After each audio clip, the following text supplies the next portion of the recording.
Hello, everybody. We are gonna do a little bit of Nancy Drew Sleuthing today. This is the tutorial screen.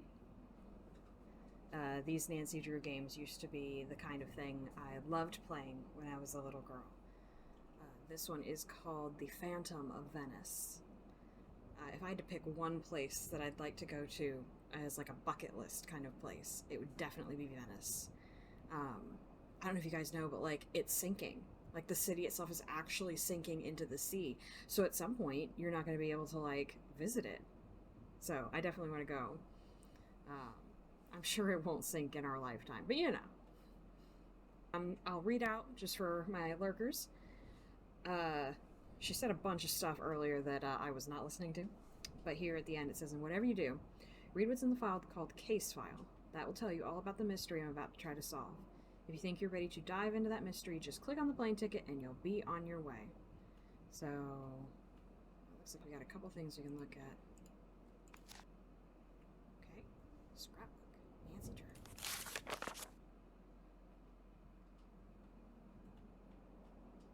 Oh, this is all the other games I own, or like I've done. Danger on Deception Island. That is the only one I've actually finished. And then I had the Haunted Carousel, and the Curse of Blackmore Manor as a kid. Let's see. Oh, wow. This is supposed to be kind of an earlier one. Run back out of there. Pretty Carousel. Oh, Italian dictionary. That's important. Thanks to Prudence Rutherford, the wealthy socialite whose necklace I helped recover while solving that scarlet hand case a while back, I'm on my way to Venice, Italy. Apparently, someone there has been dressing up in a mask and cape and stealing valuable pieces of art. Naughty. The news media call him the Phantom, not only because of the way he dresses, but because he leaves behind so few clues. Prudence, who loves Venice and belongs to an organization dedicated to preserving the city's art, is outraged the thief hasn't been caught yet. So she talked someone she knows at the GDIF, the Italian version of our FBI, into having me help the police in their investigation. She arranged for me to stay in Venice in the palazzo she used to own, which now belongs to a well-to-do widow named Margherita Faubourg. Beyond that, all I know for sure is that I'll be working undercover, and as soon as I arrive, the police will send me something that will lead me to my assignment. What it will be, I have no idea. But am I excited? Oh, see. See.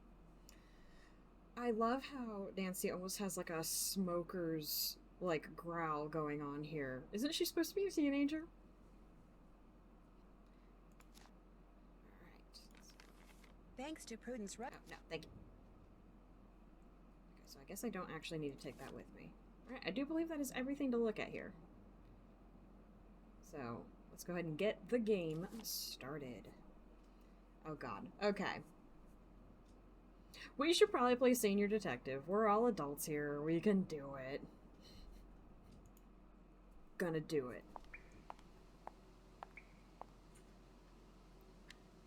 Oh, jeez.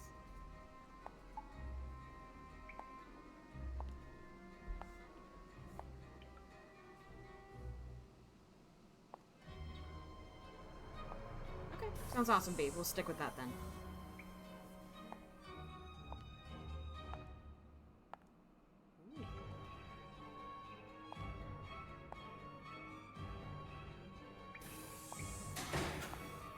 Let me out of here! Hey! Open the door! Oh my god! Oh, we gonna die. Oh no! Well, Nancy, things are not looking good. What the heck happened? This case started out so well. I mean, what could be better than waking up in Venice, Italy? Oh, so that's like where we're heading towards. Getting locked in the sewer with the water rising around us. Oh, this is pretty. Okay. And apparently we can customize our outfit. That's my roommate stuff. Mine's on the other side of the room. Oh, we got a roommate? Hey, you pretty? When the moon hits your eye like a bit. Anyway. Venice is so beautiful this time of year, Hilda.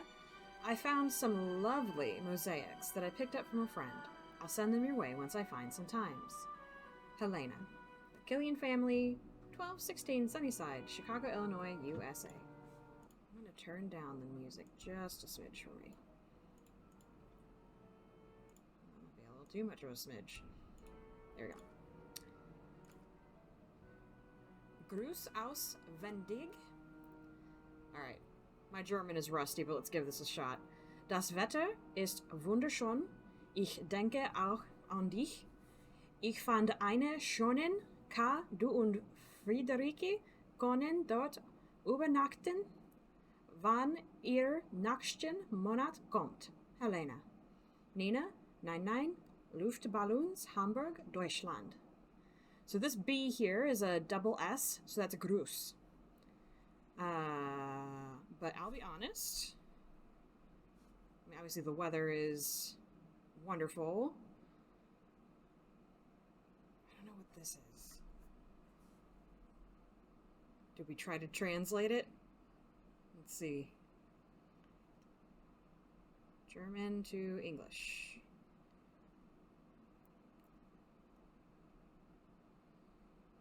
Shonen. Yes. Beautiful. Ka?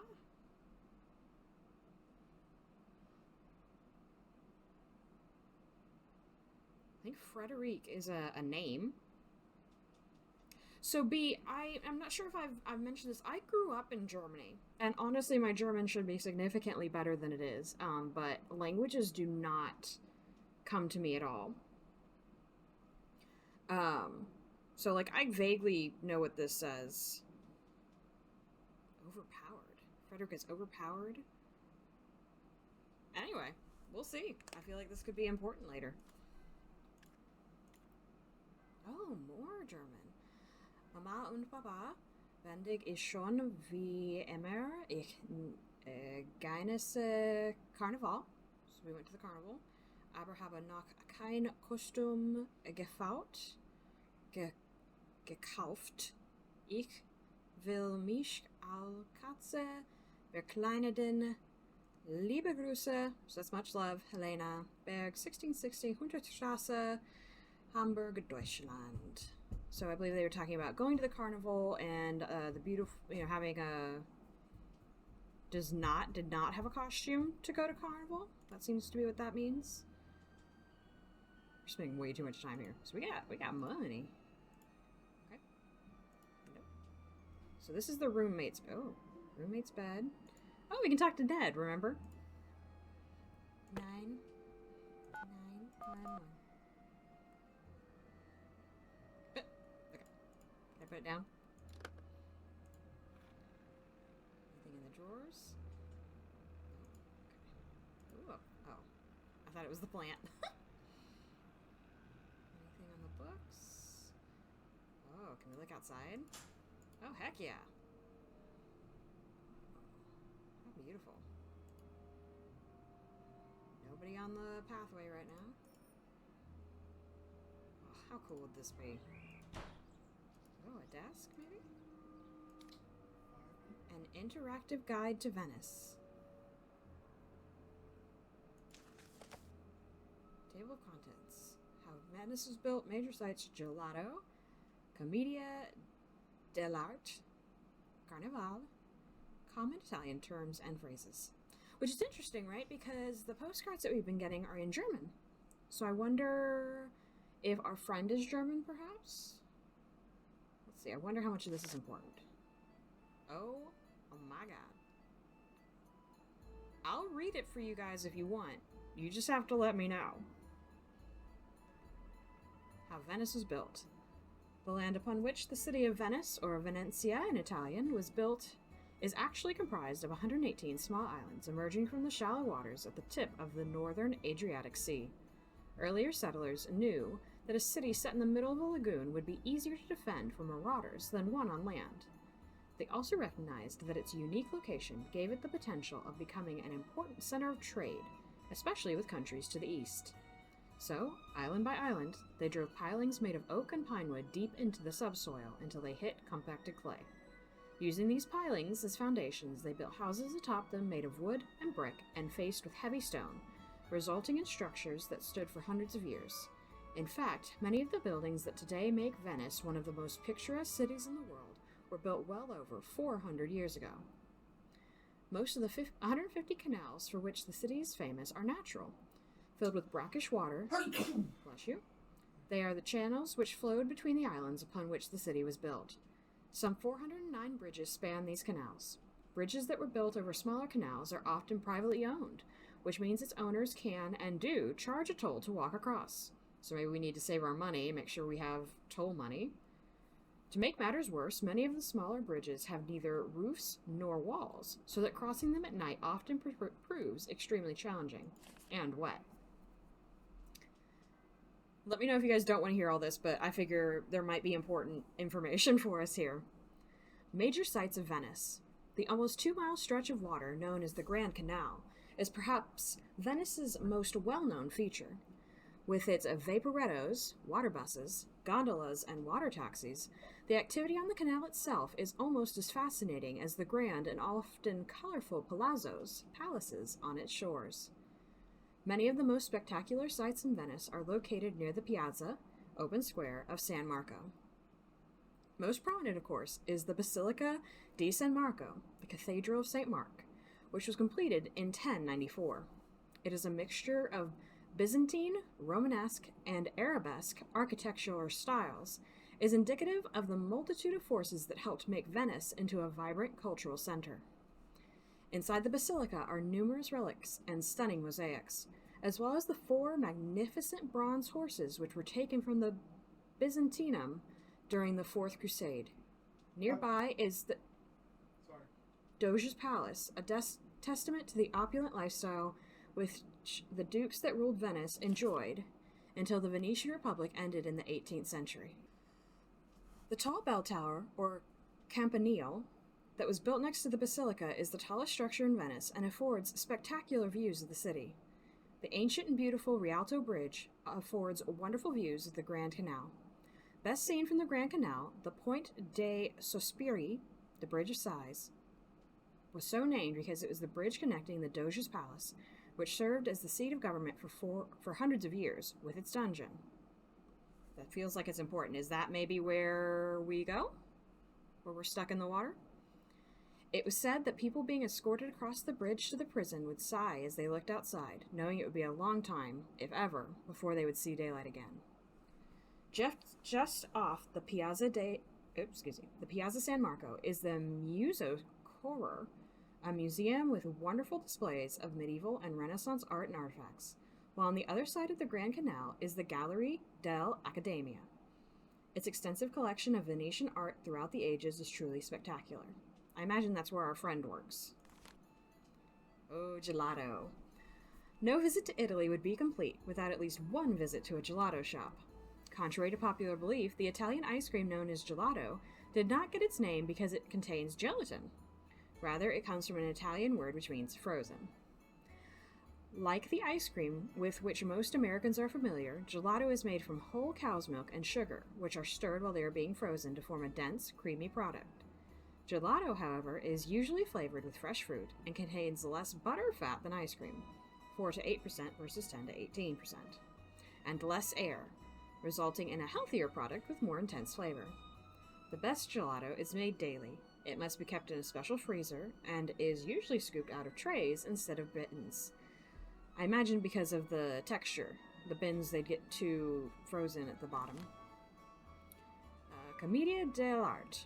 From the 15th century through the 18th century, a form of improvisational theater known as commedia dell'arte thrived in Italy and influenced theater throughout Europe. A commedia dell'arte troupe consisted of 10 people, 7 men and 3 women. Like other Renaissance theater troupes, they traveled from town to town performing plays. But unlike other troupes, they did not simply act out memorized lines. Rather, everything they said was improvised, made up on the spot. They did not, however, make up the story as they went along.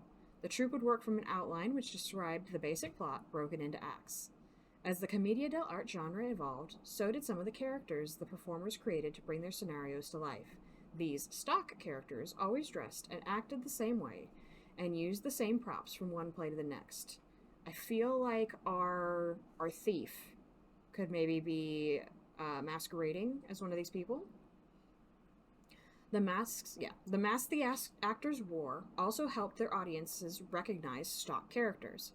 A black mask with a long nose meant an actor was portraying the vicious, physically deformed, crafty man known as Pulcinella, while an actor wearing a mask with bushy eyebrows and a heavily furrowed brow was playing Pantalone, whose greed and naivety often set the plot in motion. So compelling were these characterizations that Shakespeare and later Molière employed them to varying degrees in their comedies. Carnevale. In Venice, Carnevale, also spelled Carnival, or Carnival, is a winter celebration which lasts for several weeks. The Carnevale season goes from the 12th day of Christmas, January 6th, to Shrove Wednesday, the day before Ash Wednesday, which marks the beginning of Lent. Like the Mardi Gras, Fat Tuesday celebration for which New Orleans is famous, Carnival in Venice involves masks, costumes, and merrymaking. One of the traditional costumes likely to be seen during Carnevale is the buata, which features a white volto mask which covers half to 3/4 of the face. A black veil or cloak completes the look. Women sometimes wear a black oval mask called a moretta, which covers the entire face.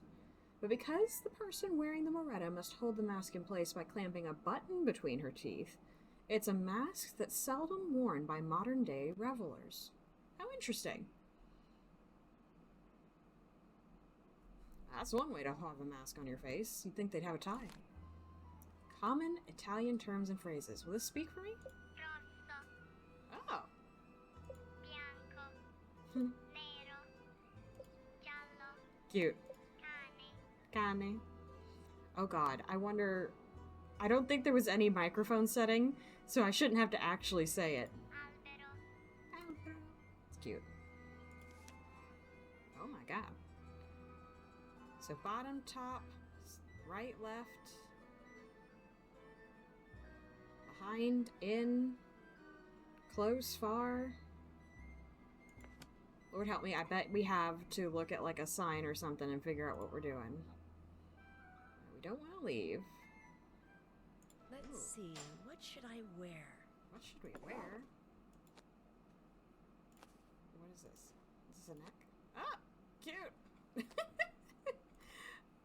Oh, it's like paper dolls. Yeah, this is incognito right here.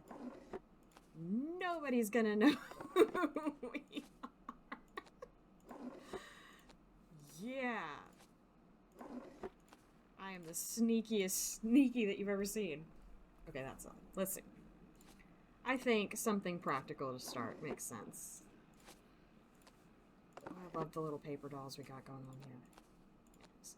Excuse me. No, I want this. No, I want... No. Please. Maybe it's because I'm not in the... Alright, out you go. We don't need that. Okay, that's what it was. Oh. This is a very, 2000... early 2000s with the belt. Alright, off you go. Oh. I love the art in these games. I know they're kind of silly, but I love just like, you can tell it's just images put onto the thing. I love it. Aw, our little friend. B, I'm telling you.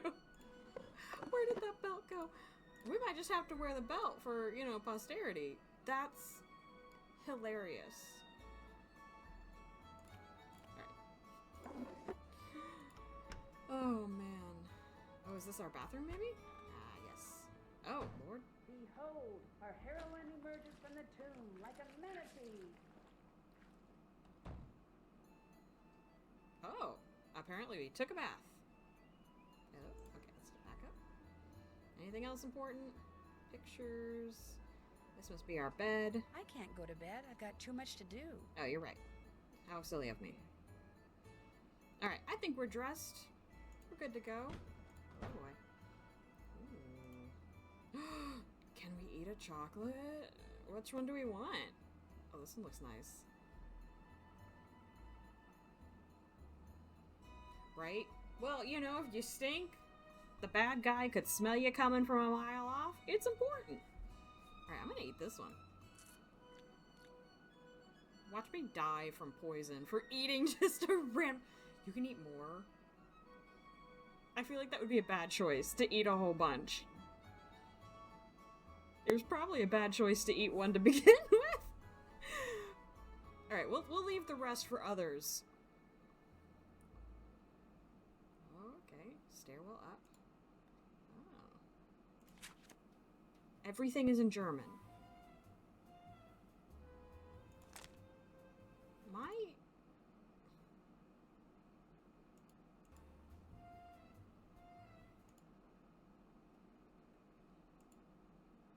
Oh, yeah, no, I don't want to load.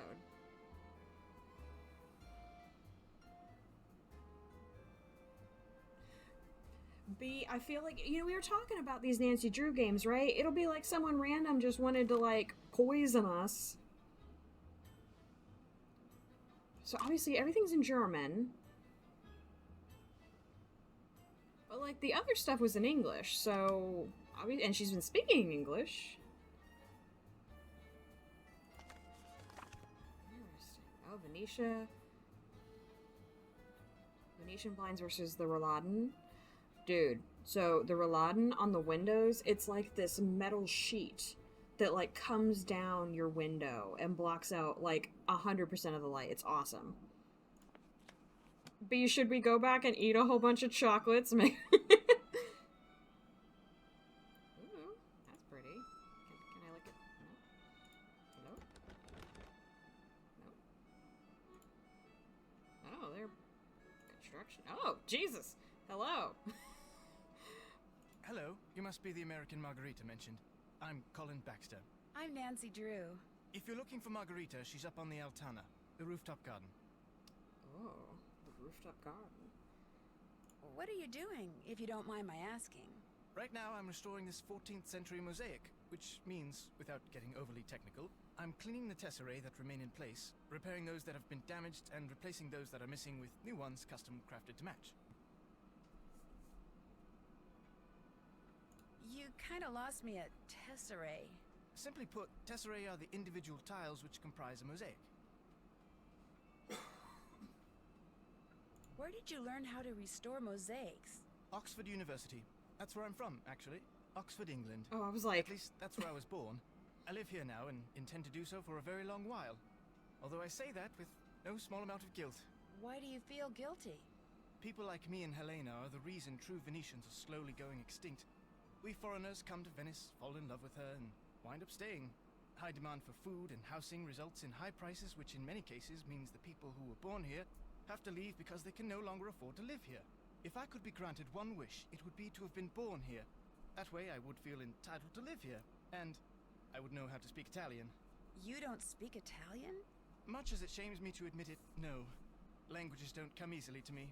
You me And both? since I am able to do what I do without knowing Italian, you know, I have some slides of various tesserae. Not only are they enormously informative, but they're also quite beautiful. Would you like to see them?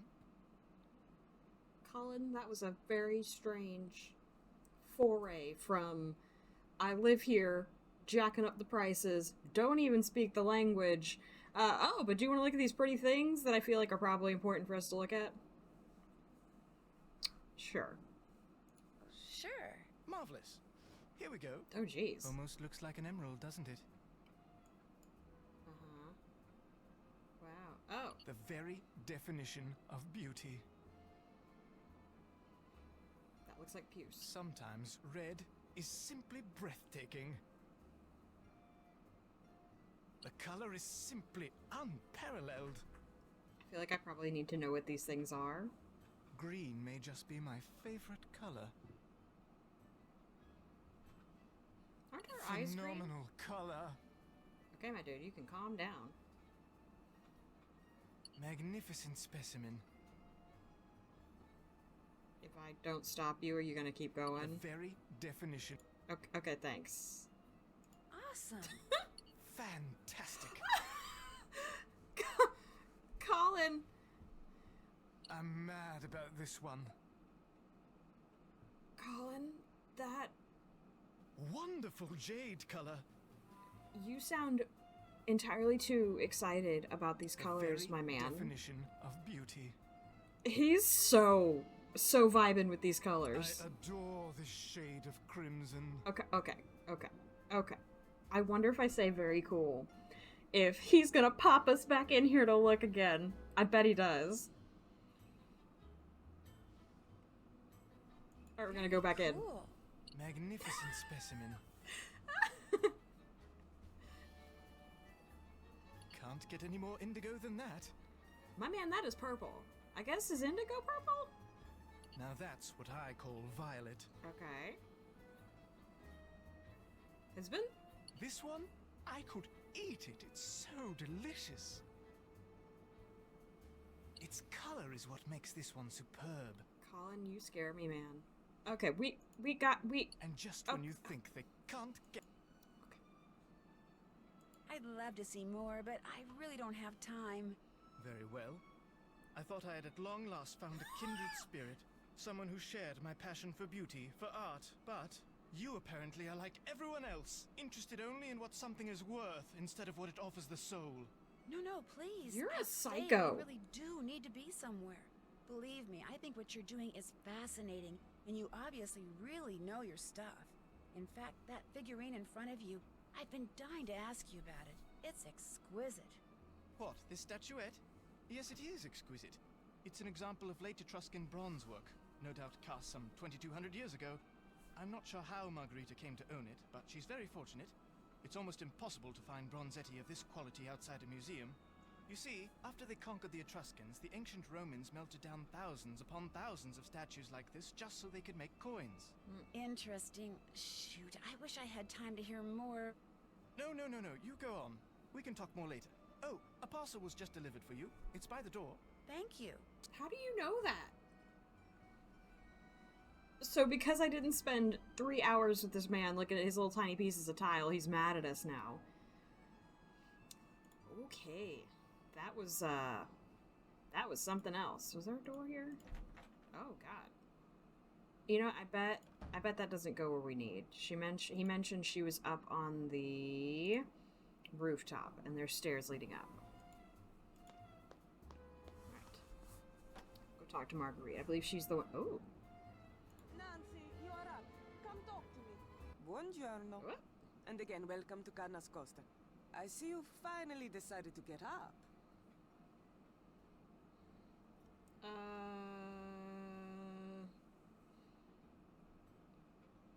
This lady, I'm not sure. Does she have a sense of humor? I'm starting to think you were still in bed. I was starting to think you were still in bed. If it's a daytime and it's sunny, no matter the time of year, this is where you will find me. They say the sun gives you wrinkles and worse. And that may be true, but it also makes you tan. To me, to be tan is good. Your accommodations, they are to your liking? Actually, the room is a little more quaint than I thought it would be. No, the room is wonderful. It was a beautiful room. What is this? Oh yes, the room is wonderful. You do not mind having a roommate? Sort of, but at least she doesn't snore. Or not at all. Who is my roommate?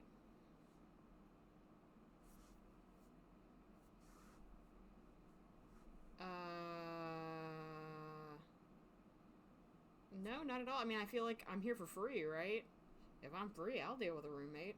Not at all. Ah, you're just being polite. The last thing a young lady wants when she is on holiday is a roommate. I warned Prudence that you would have to share a room, but she said you had to come to Venezia this week and you had to stay here. And as we both know, what Prudence wants, Prudence gets. Have you gone outside the car yet? B, I'm not sure why I can be quite so sarcastic. Like, oh no, the room's quaint and I have to have a... I have to have a roommate, you know? I'm used to more accommodating accommodations. Okay, we have not actually left because I thought it was best not to leave. So, no, not yet. No, not yet. Just do not forget to take your key and lock the front door whenever you leave. This is not the Palazzo Grassi, but I do have several valuable pieces of art. And with Il Fantasma, this phantom thief, running around and stealing everything. I prefer not to take any chances. I'll have to check my inventory and see if I've got a key. Let's see. How long have you lived here? How long have you lived here? Almost 2 years.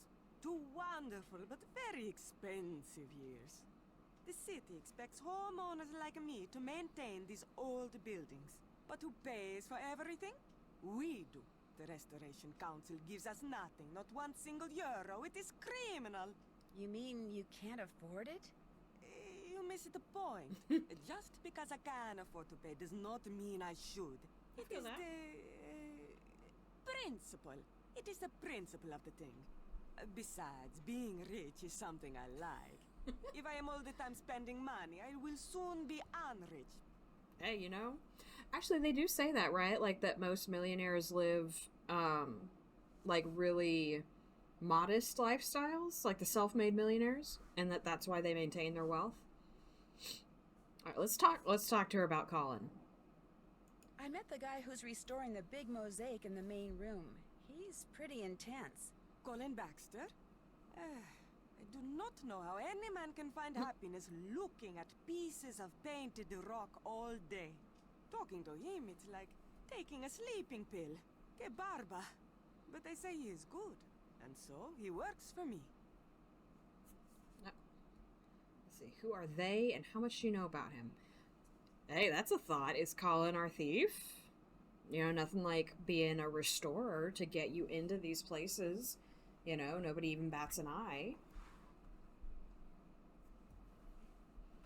It does, right?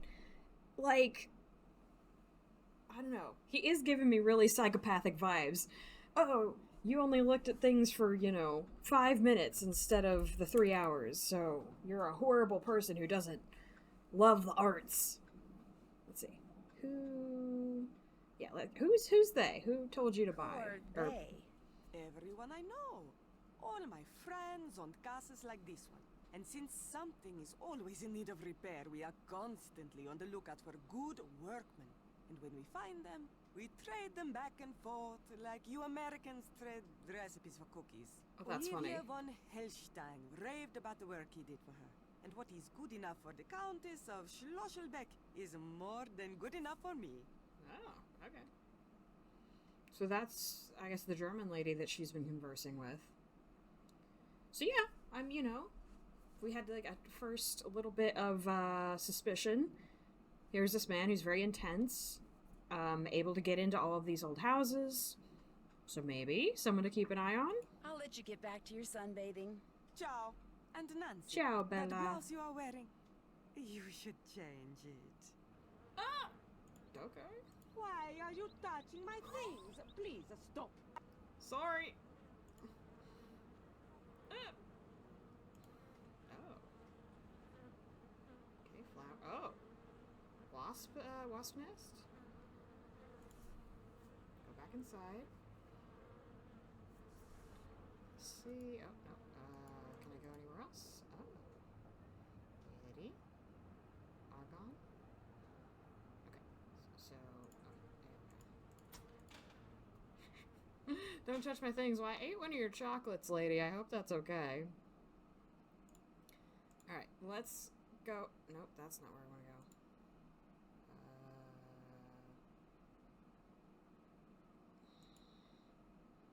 There we go. Okay. She said I should change my blouse. She's been here 2 years. Oh, jeez. Hello? Hello? Hello, is this Nancy? Miss Rutherford, yes, it's Nancy. How are you? Well, to be honest, I'm rather peeved. Were you or were you not to call me just as soon as you were settled in there at the car? I'm sorry, I should have called, but I've been very busy. And I've been very worried. I was afraid Margarita had allowed my beloved kindness ghost to fall into such a state of disrepair that it was no longer habitable. Oh, no, the car is fine. Oh, that's a relief. So, how goes the case? Captain Brassica said he was going to send you a parcel. Has it arrived? Actually, I'm not sure. I haven't checked yet. You really must get to work, Nancy. As the chairwoman of the Society for the Protection and Renovation of Venetian Antiquities and Culture, I am outraged at these thefts of Venice's most cherished treasures. I talked you up quite a bit, you know. Both the Lord. GDIF and the local gendarmerie are expecting great things from you. I'm As am glad I'm I. not the only one, No B. one wants this phantom scoundrel captured more than I do. I'm flattered, Miss Rutherford, and I'll do my best. But it's not like I'm a superhero or anything. Like I told you, I just like solving mysteries. Just see that you solve this one in a timely fashion, dear. We leave on a cruise in 2 weeks, and I shan't be able to enjoy a second of it until I know all those stolen works of art have been recovered. Okay, before we comment, it sounds to me like someone putting on that voice, like a man pretending to be this woman. So 2 questions, right? Is it just an interesting choice of voice actor, or is this some kind of clue that this Mrs. Rutherford person is not who we think it is? Like, is it the bad guy pretending to be this lady? I don't think Margarita seemed upset at me being here. I get the feeling Margarita's not real happy about my staying here at the Ka. She seemed fine. I mean, I guess she mentioned that, like, she thought that it was being rushed, and she was unhappy that we'd have to be sharing the room? Hello, Grace, welcome in! Okay, B, so, like, because, like, I'm like, you know, maybe it's just a voice actor choice, but it sounds really put on, and I wonder if it's, like... I wonder if it's Colin. Frickin' Colin out there calling the room and giving us some red herrings. We'll have to keep an eye on this. But I don't feel like Margarita was not happy about us staying here. But we'll get her back to whatever she's doing. I'll let you get back to whatever it is you're doing. As it happens, I'm writing my memoirs, Oh, and Lord. they shall be called The Principles of Prudence. Unfortunately, this has necessitated my hiring an assistant. You really must stop thinking bad thoughts about Ginger.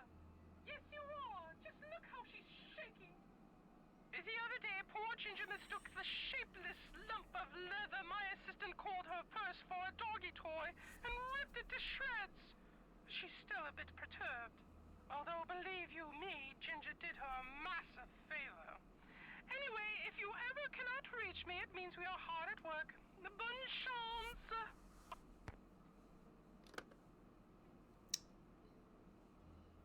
Okay.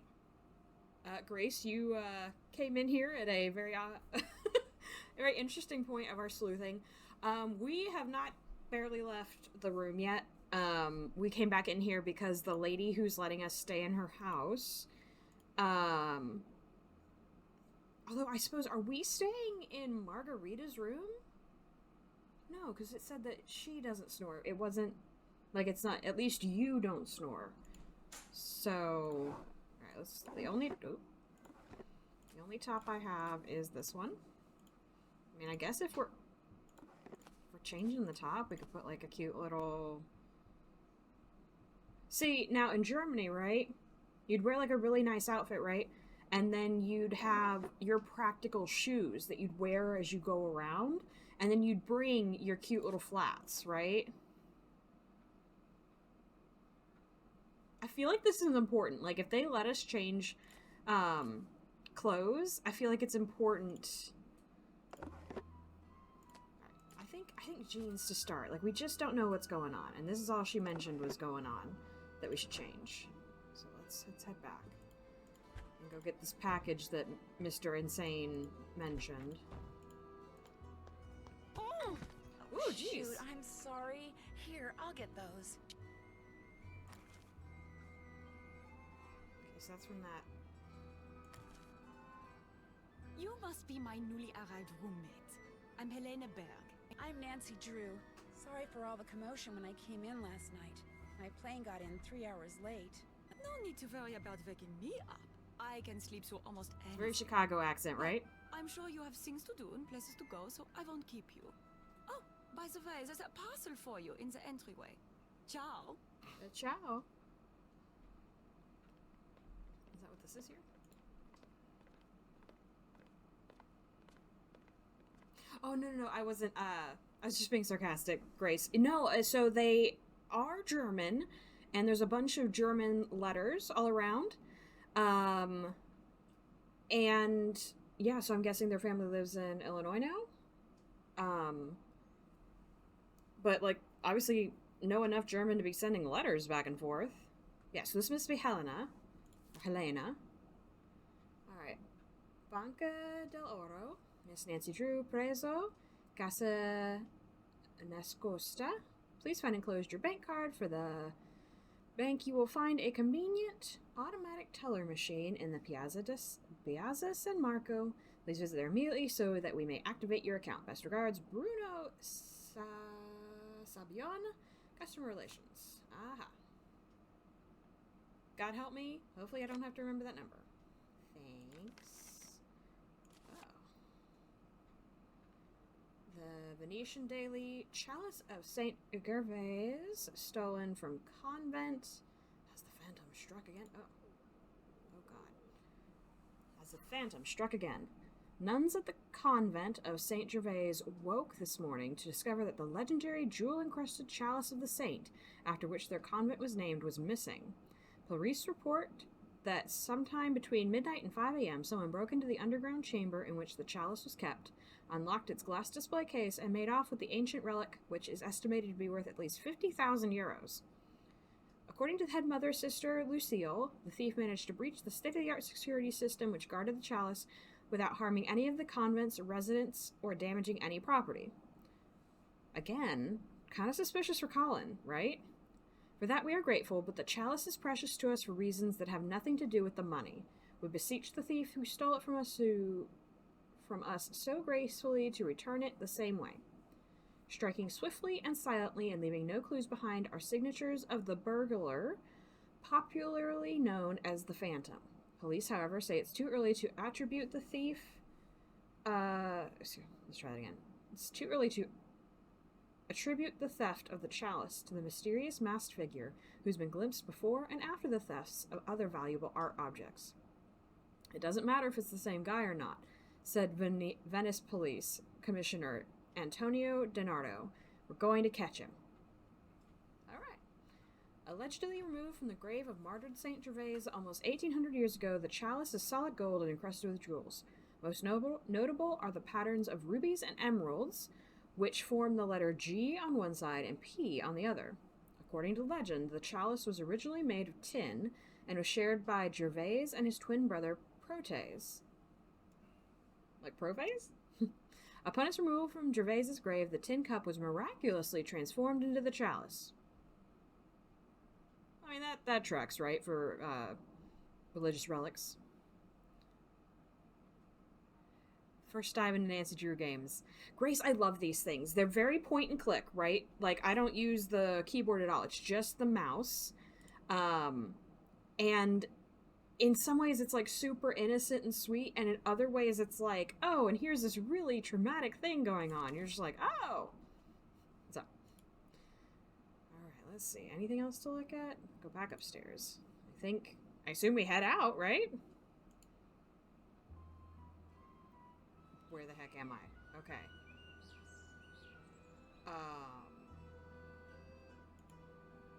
Phone numbers.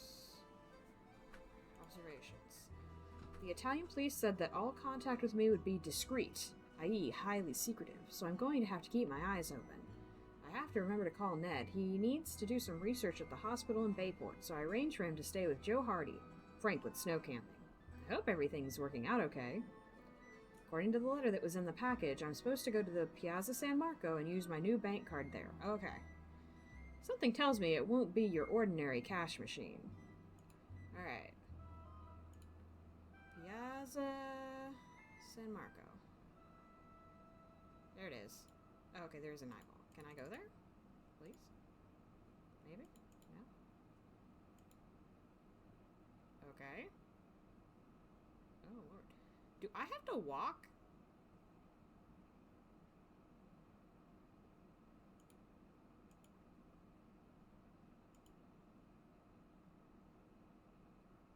I want to go here.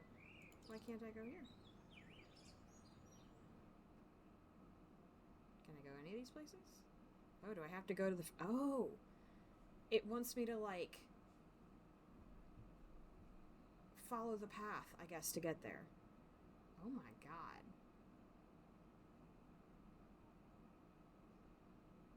Wow, it's almost like a maze. So it looks like we could follow the black, which is a walking path. So let's head here. Oh, I see. Okay. So it's not going to dump me out at each place. Walking.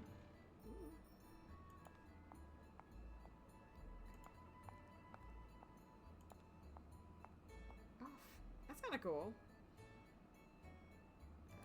Okay, I was just saying, this is where I want to be.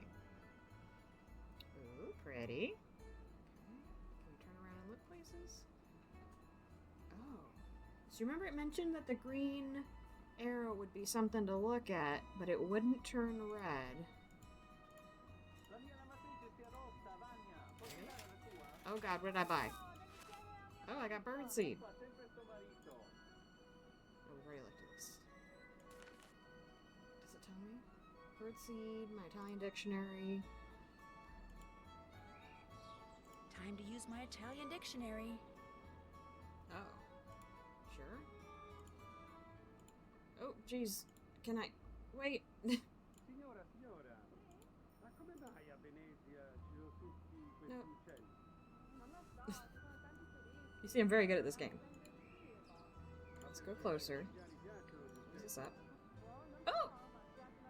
Oh, that's cool. Look, it, so, for anyone lurking, it was in Italian, and then I put the, Italian dictionary on it and clicked, and now it translated it into English, which is Bank of Gold. But yeah, I was like, oh, what is it, you know?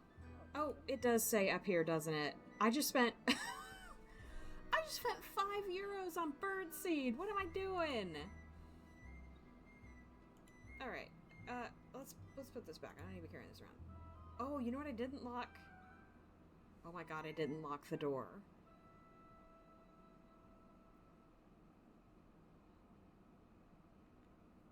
I'm sure I'll need the birdseed. I feel like... Oh my god, I'm gonna go back. And it's gonna take forever. And there's already gonna be something stolen, but if I don't go back... I feel like in real life, if I realized I didn't lock my door, I would go back.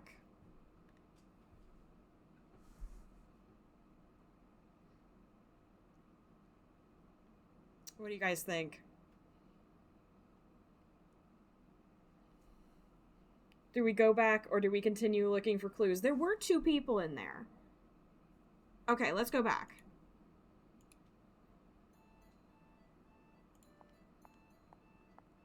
There were 2 people in there, but she mentioned locking up the door. There's no, like, clock on here, so obviously time does pass. Yeah, let's go see if I can't... Let's see. Use my key. Ooh. Nope, that's not what I want. Back one more. How do I get... Oh. Let's see. Can I lock it? Ah!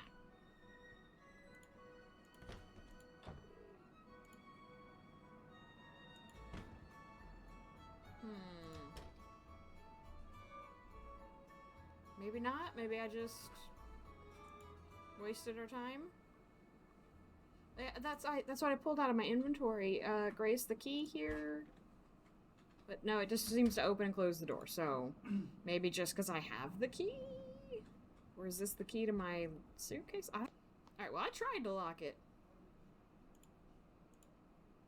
Let's see. Okay, well, I guess we're just getting our steps in today.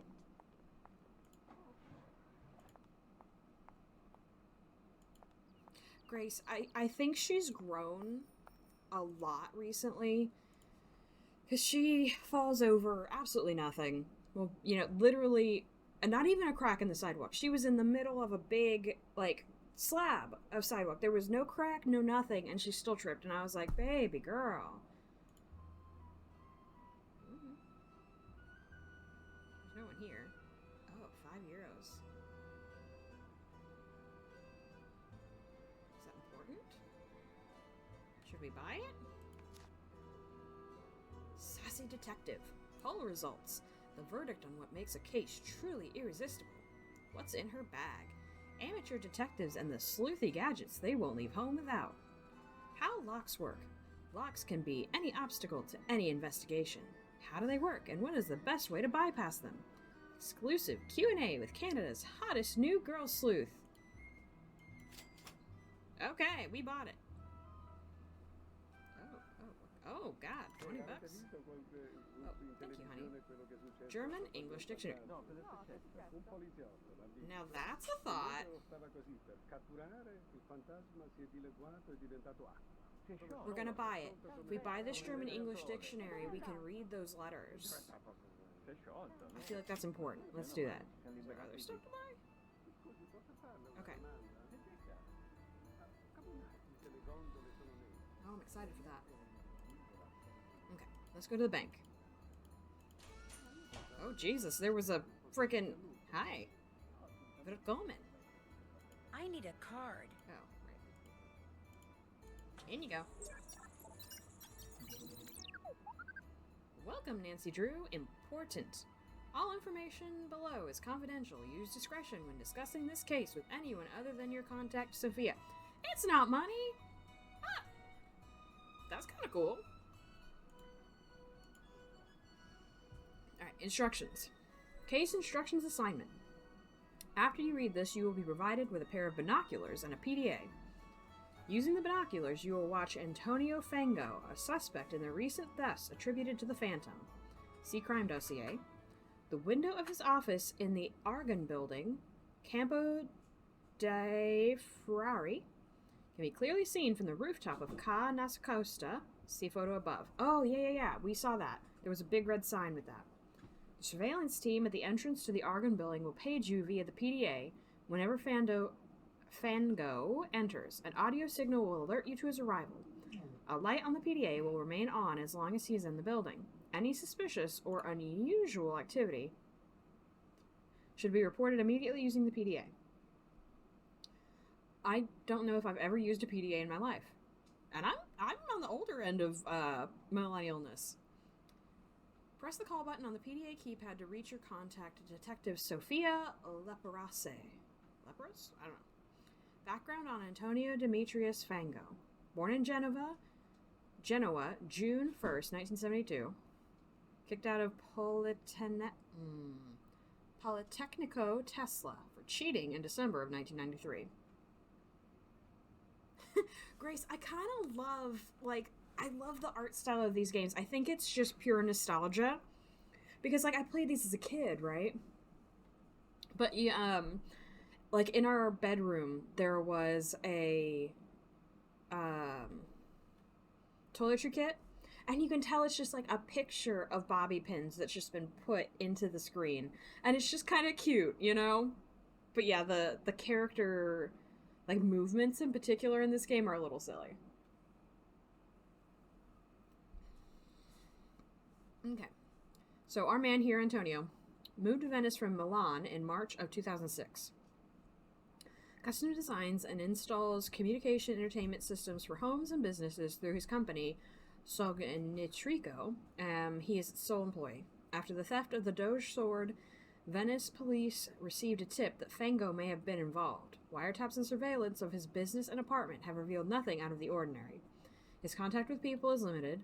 About once a week, he buys an assortment of chocolates. He rarely eats out, often takes long, random, unaccompanied walks. He has no criminal record. Did we eat the criminal's chocolates? What do you want to bet? What do you want to bet? That he and Margarita are having, an affair. It is Italy. Grace, we were eating chocolates. They were on the... They were just on the table outside our room, and I was like, oh, these are kind of cool, and we ate one. So, hopefully we don't die. What do you want to bet? Antonio is having, I bet he's having a relationship with somebody. So our options are Colin, Helena, or Margarita. Place your bets now. Okay. Let's go home. Crime dossier. Ooh, oh. Oh my god, look at this PDA. Oh, look at this PDA. Okay. Track, message, call. Okay. Ooh, it's fancy. Okay.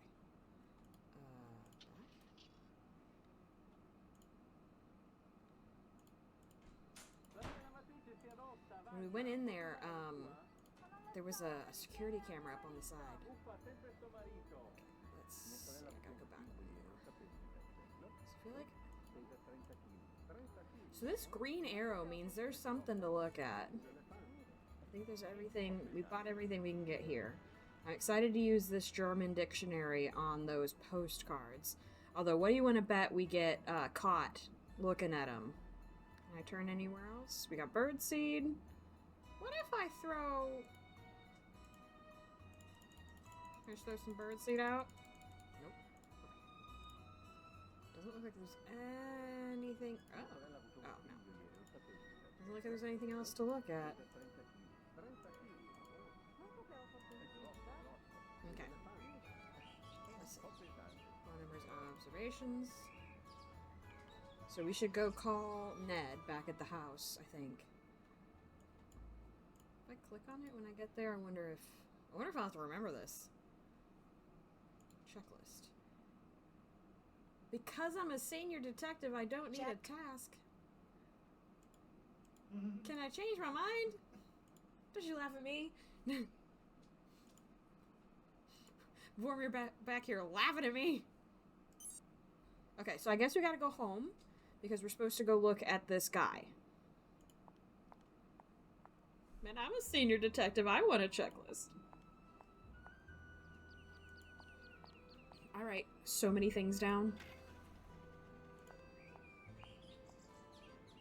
Oh, can you choose to like... Oh, I see.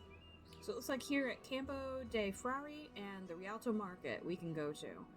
But I think we need to go back to the house and get up on the roof and look at this dude. Who I really don't think is, That's my pager. Antonio Fongo is in his office. Time to go to work. Ooh, okay. Let's be speedy.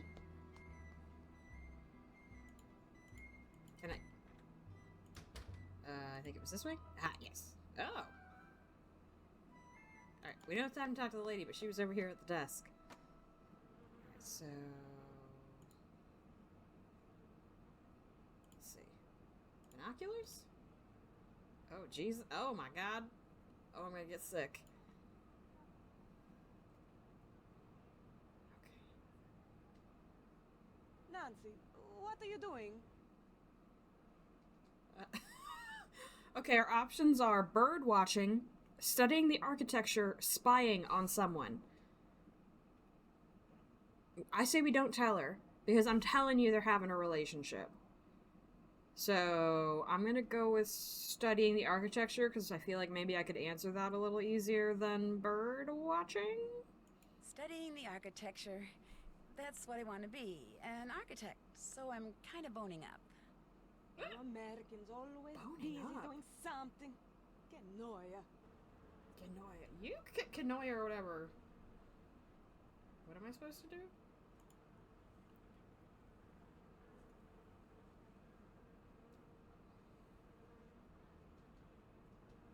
Seems to be yawning.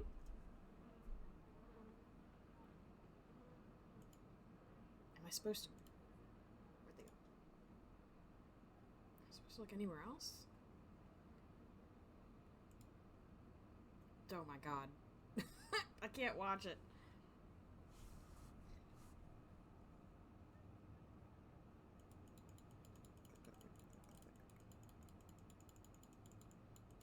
Yeah, I want some coffee. I don't know, was I just... I was not paying enough attention. Ooh, oh, where'd my... Oh! There's a bird! Oh! This looks interesting. Oh, is it a carrier pigeon?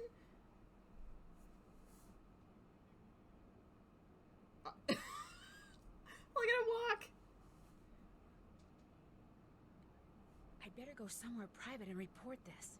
Okay. Ciao, this is Nancy Drew. Yes, is this Detective Leporace? But Leporace. please, to you I am just Sophia. I'll remember that, Sophia. You have something to report? I think so.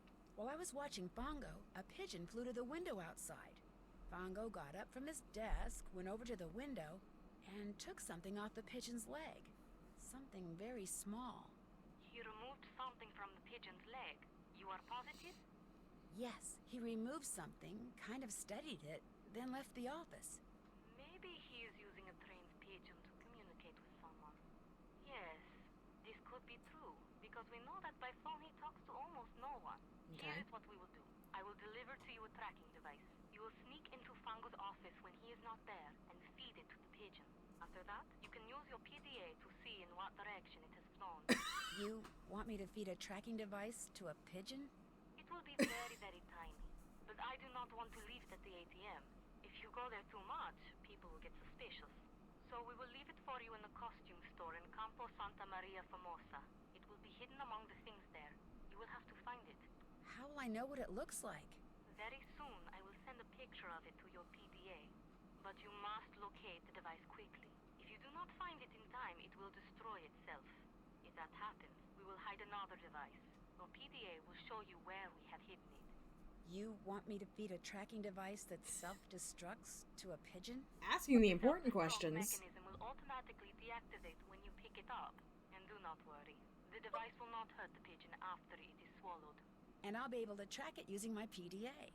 Sounds like this thing is going to come in very handy. It is from the GDIF.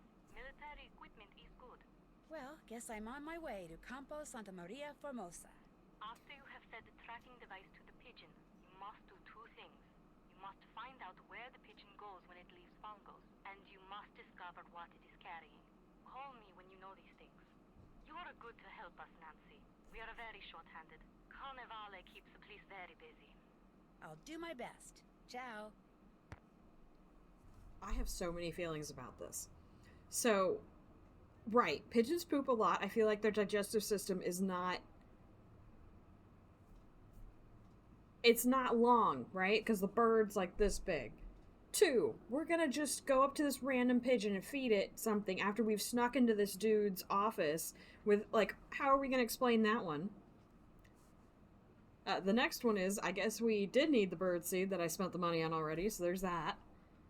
And we are gonna go over here and see if we can't read this dang... Excuse you. Read this. There we go. Greetings from Venice. The weather's wonderful. I'm thinking of you. I found a lovely car. You and Frederick can stay here when you come over next month. Okay. Mom and Dad, Venice is so beautiful. I'm joining Carnival, but I haven't bought my costume. I'm thinking of dressing up as a cat. Much love, Helena. Okay, let's put that back. Okay. Oh, I'm supposed to call Ned. Let's turn around and see how I go about this. Can I call Ned?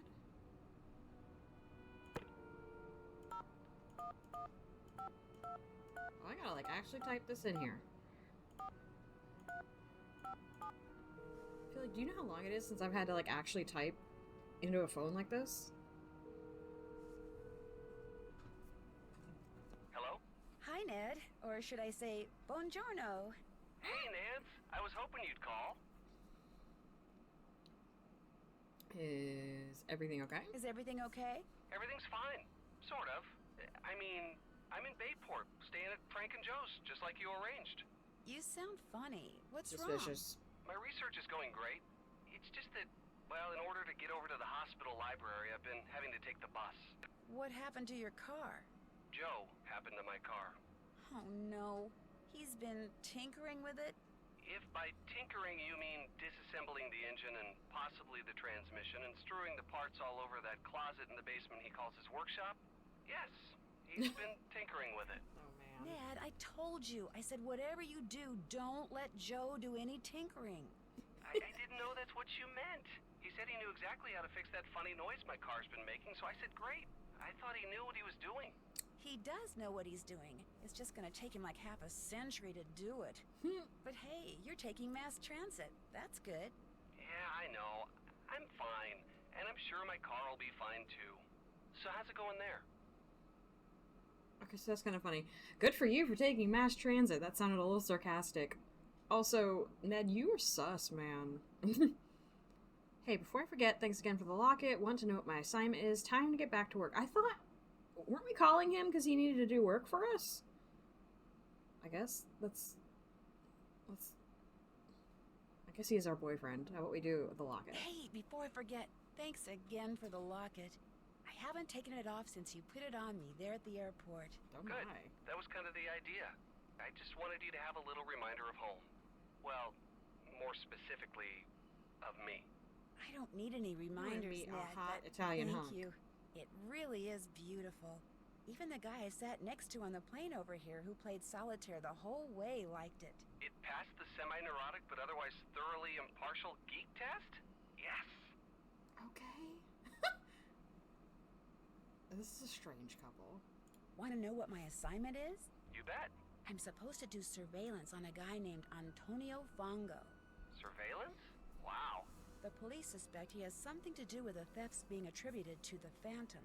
They page me every time they see him go into his office so I can watch him through binoculars from the roof of the place where I'm staying and report in if he does anything suspicious. So has he done anything suspicious? If you call receiving messages carried by pigeons suspicious, then yes, he sure has. He's using pigeons to communicate with someone? In this day and age? Well, if he is up to Let's talk something about and this thinks day and the age like police we're not may be using a tapping his PDA. phone, which they are, it actually kind of makes sense. It just sounds so... Messy? That's the word.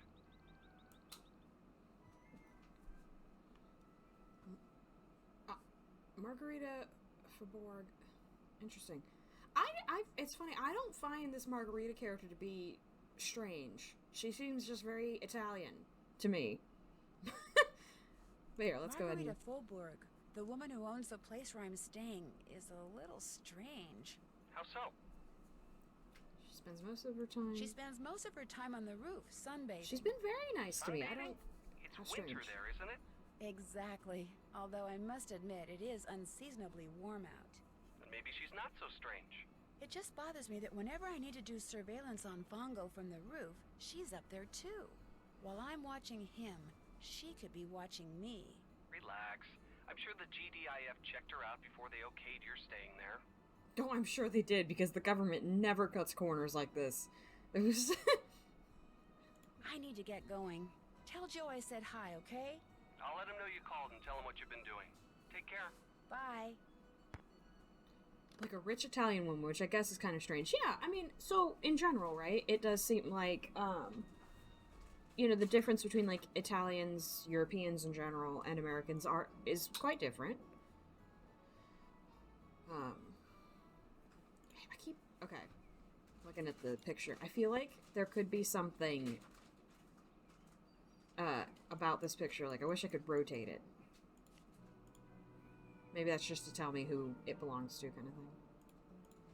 Let's see. Can we go talk to Miss... Hello, Nancy, right? So, how do you like Venice? B, I'm telling you, I don't remember Nancy being this sarcastic in other games. So, like, on that phone call with Ned, she could have been like, oh, well, she's being mean to me, which I don't feel like she has been. And then, like, how do you like Venice? Our options are, oh, it's incredible, or it's alright. It's Venice. It's more than alright. I don't care who you are. Oh, it's incredible. I think Venice is the most fascinating city in the world. Its history, its art, its layout, everything about it is so rich and so beautiful, and there's so much about human ingenuity. I absolutely love it. Have you ever thought about living here? Where are you from? Is she visiting? I guess she's just visiting, huh? Have you ever thought about living here? I have indeed. In fact, every time I come here, I make an effort to meet new people. Having friends is very important to me, you see? But I don't want to move here until I can afford my own palazzo. So, until that day, I shall have to content myself with staying here wherever I can and as often as I can. What do you do for a living? How long have you been coming here?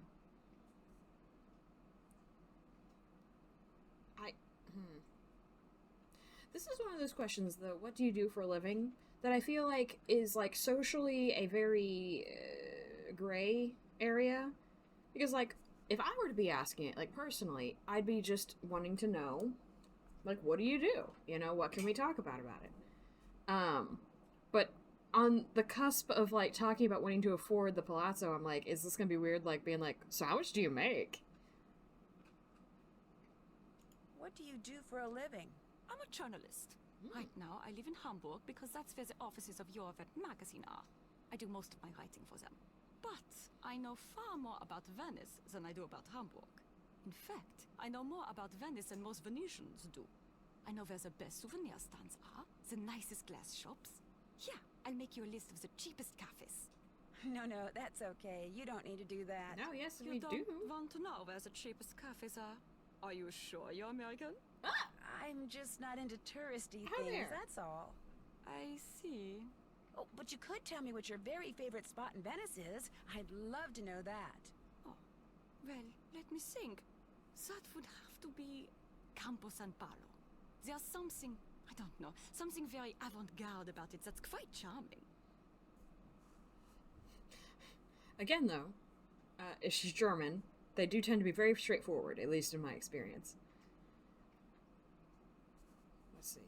What do you think about the Phantom Thief stuff? Do you talk to Colin Baxter very much? I'll come back later. Honey, that's William.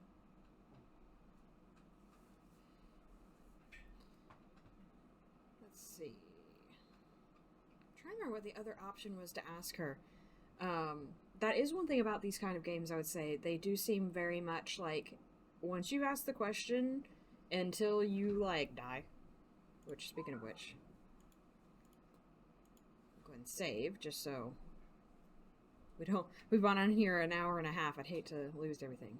Let's see. Do you talk to Colin Baxter very much? I try to talk to him, but he's so focused on his work. Having a decent conversation with him is virtually impossible. Once, out of politeness, I feigned an interest in what he was doing, and the next thing I knew...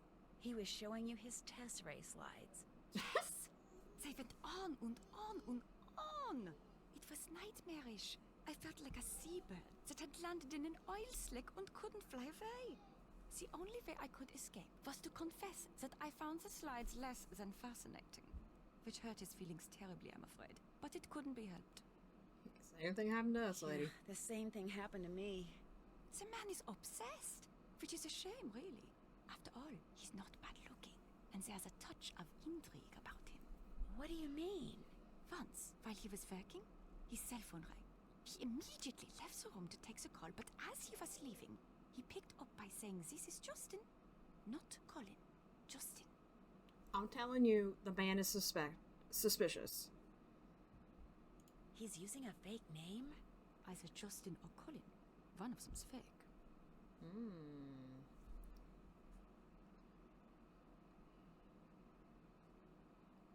Just saying. Give me weirdo vibes. So, what do you think about all this Phantom Thief stuff? I probably shouldn't say this, but I think it's great. A caped figure darting down walkways beside moonlit canals, melting mist-like into the shadows, escaping not with stolen money, but stolen art. It's all just so wonderfully Venetian. Have you written about it? Have you written about it? I'm working on a piece for your Welt, yes. I tried to tell them I was here on holiday, but when they agreed to pay half my expenses in addition to my normal fee, how could I refuse? Honestly. Besides, as far as crime sprees go, this one is rather refreshing. Il Fantasma hasn't physically hurt anyone, and has some very interesting ideas when it comes to what's worth stealing. In fact, it's altogether possible this phantom could turn out to be a woman. Whew, that would be a story I'd write for free. Don't say that too loud. Your boss will take you up on that. So have you dug up anything juicy for your story on this Phantom Thief person? Yeah, might as well. So, have you dug up anything juicy for your story on this Phantom Thief person? This case is so huge, the police are swamped. Apparently, they've got people coming in from all over the world to help track down leads. My contacts at the police station are too busy to give me the time of day, let alone a juicy tip. However, one of my non-police sources just told me something very interesting. He said the word on the street is that the next thing the thief steals is going to be a person. He's going to kidnap someone? A very wealthy someone. At least, that's a rumor. Oh my god. I'll leave you to your writing, I guess. I'll leave you to your writing. It's been a pleasure. Pretty locket. Thank you. My boyfriend gave it to me. Boyfriend. You do have it all, don't you, Nancy Drew? Alrighty then. Alright, let's go back here. Got the package. Trained pigeon. Oh yeah, I gotta go find the stupid pigeon thing to... Okay. Alright, let's go get this thing before the PDA tracker explodes. Alright, where was it? The Santa Maria... Okay. I think this is gonna be the fastest... Oh. No singing. Singing is for paying people only. Right. This should be where we need to go. Ah, yes. Oh, lots of trash. That's odd. Let's get in here. Is that it? Oh, I got it. Maybe? It's not in my inventory. Oh my god, can we actually buy something? Because that'd be hilarious. Oh! The pill is right in front of my face. That's why it's not in my inventory yet. 40 euros for... 60, 50, 40... Oh, so you can buy these things. Oh my god. Oh, horns, little gloves. Mustache. I feel like we'll be back here. I'm not going to buy anything yet because we're down to 170 euro. But what do you want to bet we go to Carnival? Okay. That's all we need. Can I go back out on the street? I just wanted to see if there's anything to look at. No, it doesn't look like it. I mean, we can look at it with our costumes by Vera. Like Vera Way. This isn't suspicious at all. This, just this random white pill in our inventory. So, how about we go to this Rialto market and see what's there? Oh, wait, look, more birdseed. More trash too. I feel like that's oh, gelato. Lime, orange, chocolate, coconut, banana, cherry, blueberry, and blackberry. Ooh. Oh my goodness.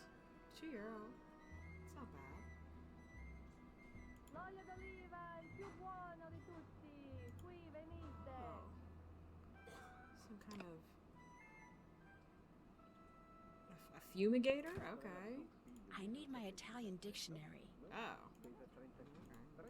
Sunflower, poppy, viola, violets. Okay, interesting. Oh, carb infused. Does that say beer? Oh my god! I don't want anything. Ah!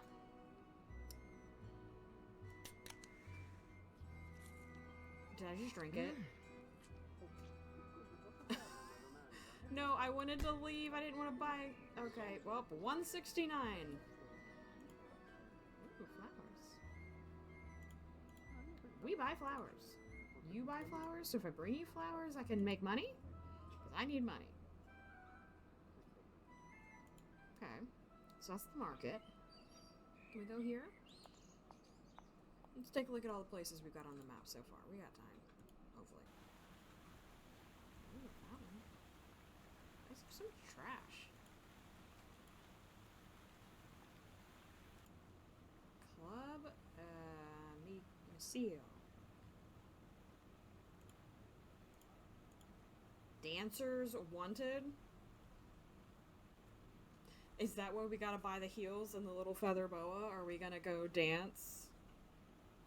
Man, we're not going in there. Interesting. Okay. Alright, let's go to here. Take a nice little walk. I wonder, it'd be cool if, like, our choice of shoes impacted, how fast we could go. Oh, the Argon building. Oh my god, okay. Dreamtronics, Antonio Fango, owner. Alright. I didn't check to make sure the dude wasn't there. I feel like we should go back. Okay, here's what we're gonna do. We're gonna go back to the house. Please. And then we're gonna make sure that the man is not in his office. And then we're gonna go try to feed this pill to this poor pigeon.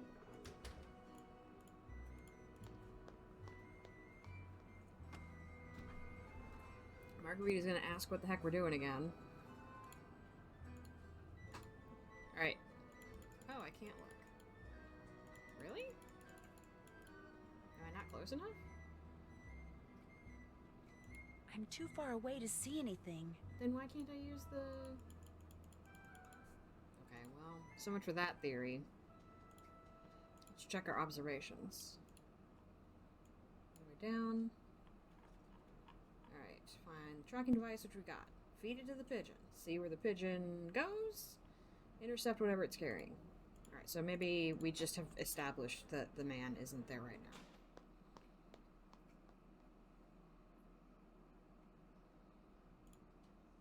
Talk to weirdo. Alright. And she mentioned locking the door, but as far as I can tell, I can't lock the door. Okay. Let's go feed this pigeon this pill, which I'm sure is completely ethical and fine. Okay. Looks like I'm going to have to pick this lock somehow. Because I'm assuming our key doesn't work. What do you want to bet it's the bobby pins I was talking about in that toiletry kit? Let's put this away. Did I pick up a magazine? Alright. I was completely right. Let's see. How locks work. This was from a magazine we bought at that stand near the bank.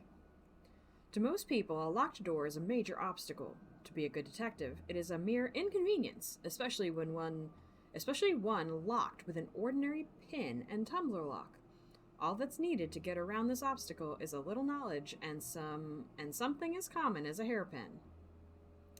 The pin and tumbler lock is comprised of two basic parts, a cylinder and its housing. This type of lock can be set into the door or it can be part of the doorknob. When the correct key is inserted into the cylinder can be turned. When it turns, it retracts whatever is protruding into the door jamb and the door can be opened. But what allows one key to turn the cylinder and not all keys? Shadowmark Academy. Continuing education for critical thinkers. Inside the lock at the top or bottom... Am I gonna have to Skyrim? No, you know what? This looks more like an Oblivion lock. Inside the lock, at the top or bottom in some cases of the cylinder, is a row of pins extending from inside the cylinder out into the housing. Each pin is actually two pins, set one on top of the other, and held in place by a tiny spring, as we see. When the key is inserted into the cylinder, its unique pattern of ridges and valleys pushes on the pins and adjusts their position. When the wrong key is inserted into the cylinder, its pattern of ridges and valleys also realigns the pins. But because it is not the correct key, all of the pin sets do not meet at the edge of the cylinder, so the cylinder cannot turn and the door remains locked. Inserting something long, thin, and sturdy into the pin and tumbler lock effectively pushes the pins up and out of the cylinder. The pictures in this magazine are killing me. If the object and with it the cylinder is then turned at just the right time, the pins remain outside the cylinder and the door can be unlocked. However, since it's possible to ruin a lock by picking it, using the correct key is always the preferred method of opening a locked door. But sometimes the correct key is simply nowhere to be found, and as all good detectives know, desperate times call for desperate measures. Sassy surveillance tips and techniques. Need that vital clue? Surveillance is an important tool for solving the most difficult cases. Spy gear for the super sleuth at Snoop Duds. Okay. Let's go back to the house. We're gonna go check on our toiletry kit. We'll get the bobby pins.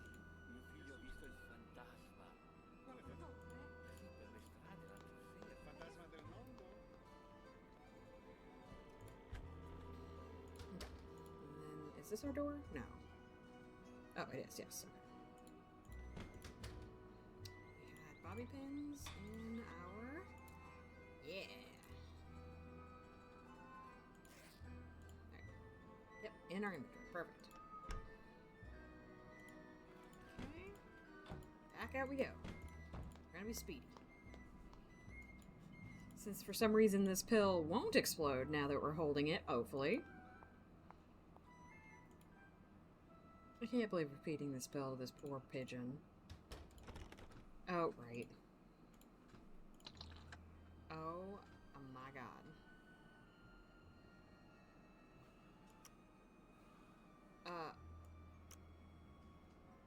Oh my god, it's a puzzle.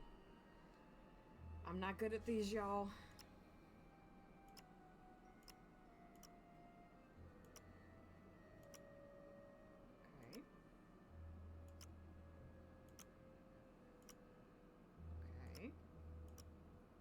Move this one at all? Nope, just that one. Oh god. How about you? You just move yourself? Okay. What moves you? Okay.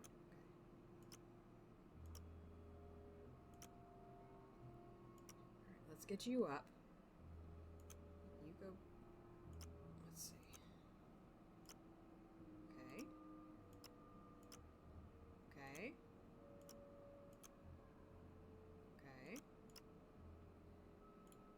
Gonna work? Okay. I feel like we're getting close.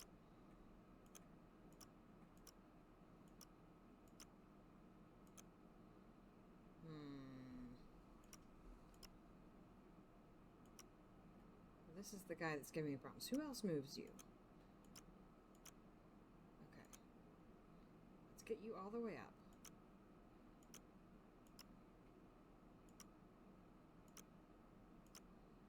Aha! Aha! Is this it?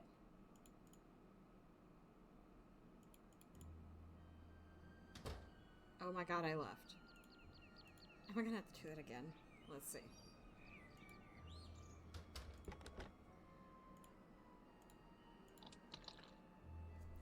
Okay.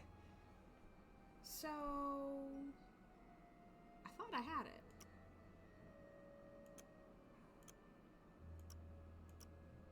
Oh, this moves all three now. Is this not it?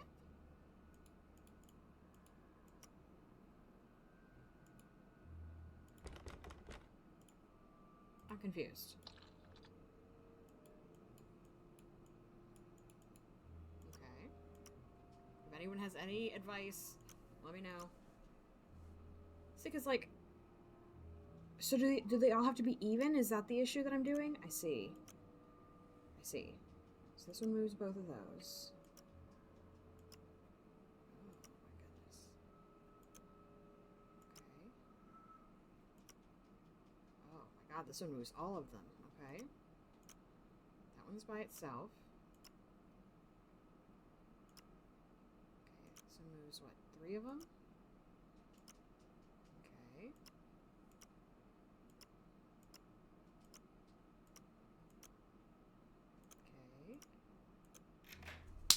Boom, baby! I am a god.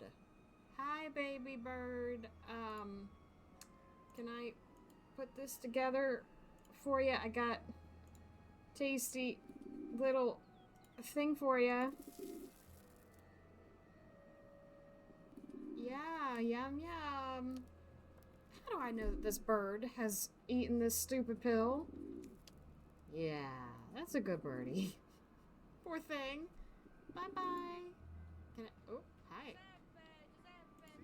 Oh god, who's yelling? Hello? Can I... Oh my gosh, Bongo's coming back. Oh my god, get in the closet! Oh, we dead.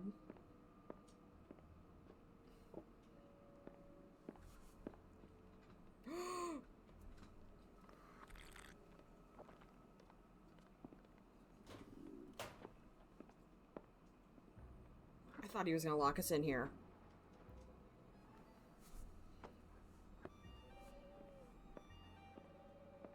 Vieni qui, piccioncino, vieni. Vola. Bye-bye, birdie.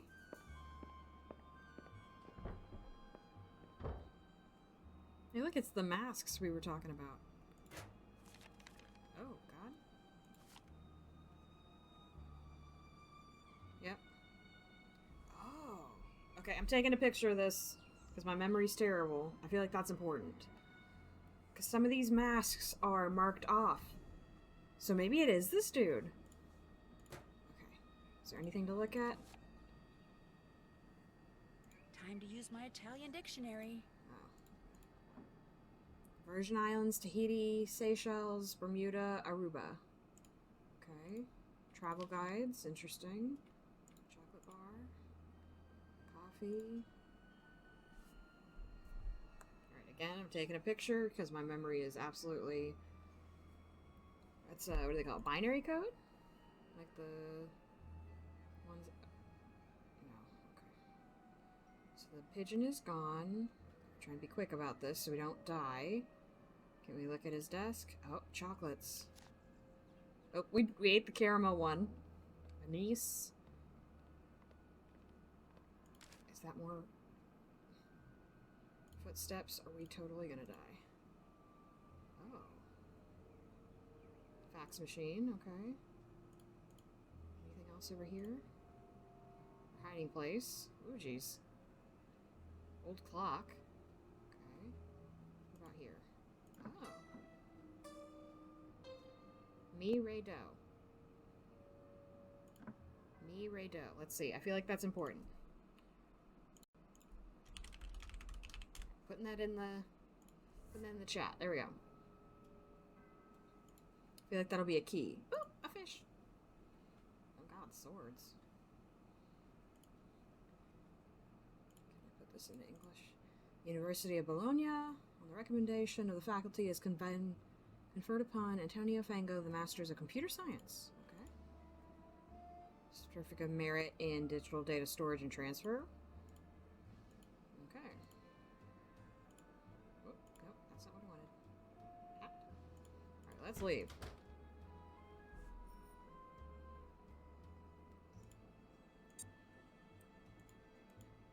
So we need to go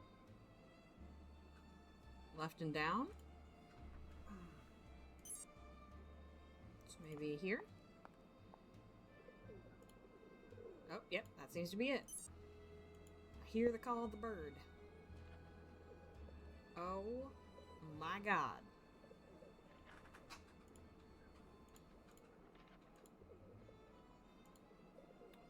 How are we gonna find which bird it is? Oops, try again. You gotta be kidding me. Alright, the bird was green, right? Not that one. Am I gonna have to chase the bird down again? Oh my god.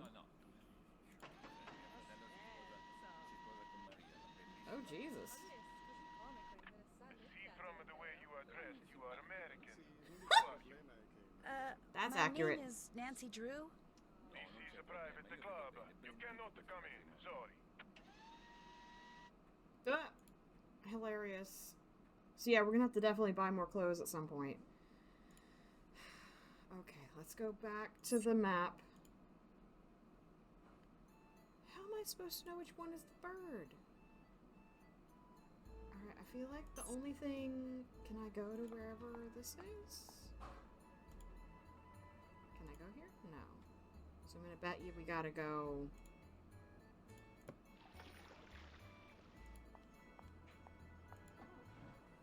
Okay. Yeah, let's go here, because I feel like, yeah, that's it. Mia sorella ha avuto un figlio ieri, lo sapete, per metro? No? Pesa 30 kg. 30 kg? I wonder if there's a smarter way to do Wrong. this.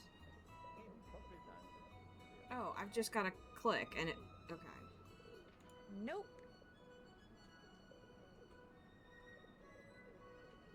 Any thoughts, friends? Is it the one watching That's us? not the one. Oops, try again. Oops, try again. Okay. How about we go ahead and spend a little more money? We're gonna get this bird seed. Because we made friends with that bird. And maybe because it's eaten already, it won't want to eat again? It's worth a try. Birdseed? Wrong bird. Not that one. As far as I can tell, there's no difference in these birds. Nope. Alright. We're gonna try one more time. And if it doesn't work, I may consult a walkthrough. Oh, that's not what I want. Okay, so it says left. Where are we? Here. So let's come here.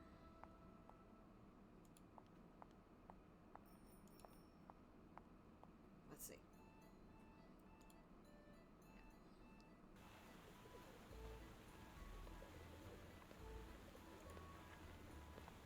Because like, I feel like we could be at this all day. They all look the same. Wrong bird. Is there something unique about it? Some of them have one stripe, some of them have two stripes. I feel like the bird was green. Not... Because like some of these are just gray, right? There's no bird kind of off doing his own thing. Yeah, the bird... So, okay, right. So be confirmed. The bird was green. I don't remember if it had... one stripe or two, but let's be honest, lots of these birds have either number of stripes. I tried offering bird seed. Let's see. If I throw it over here? No bird seed over there. Oh, and they flew away.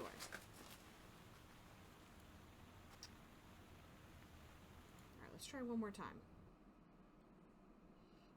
I feel like we've gone somewhere new. We're back here. Okay. We're back at this location. Gotcha. I don't know if that was luck or if it was just a matter of, like, you had to go through the motions. Hello? What kind of message is that? I'd better call Sophia. They know.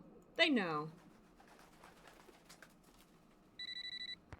Nancy, you have tracked Oh yeah, the let's pigeon. just make this phone call in the Outlet left middle of the bongos at piazza. Puerto Campo Santa Margarita. It landed right next to this place called Casa de Giochi. Casa de Giochi. You are sure? No. Yeah? Is something wrong? Casa de Giochi is a private club owned by Enrico Tazza. The police suspect that he fences stolen goods for big criminals like Leo Macchiano. If Fongo is working for the Phantom, perhaps Tazza is working for him too. Look around the Casa de Giochi, Nancy. Talk to Tazza if you can. Get on his good side. See how much you can find out without making him suspicious.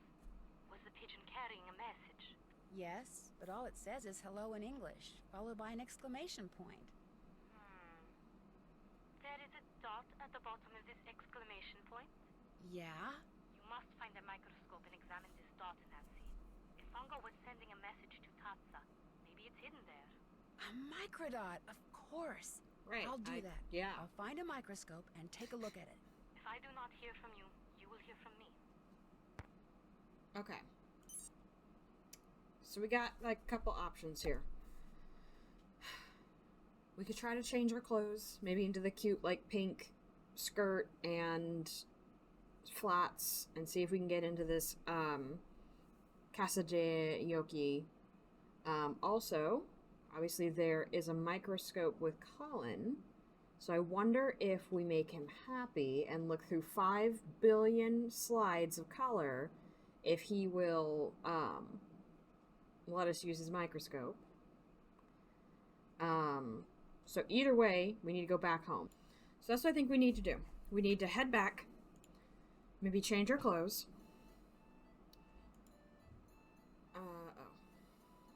Just go here. And then I think we need to try to talk to Colin.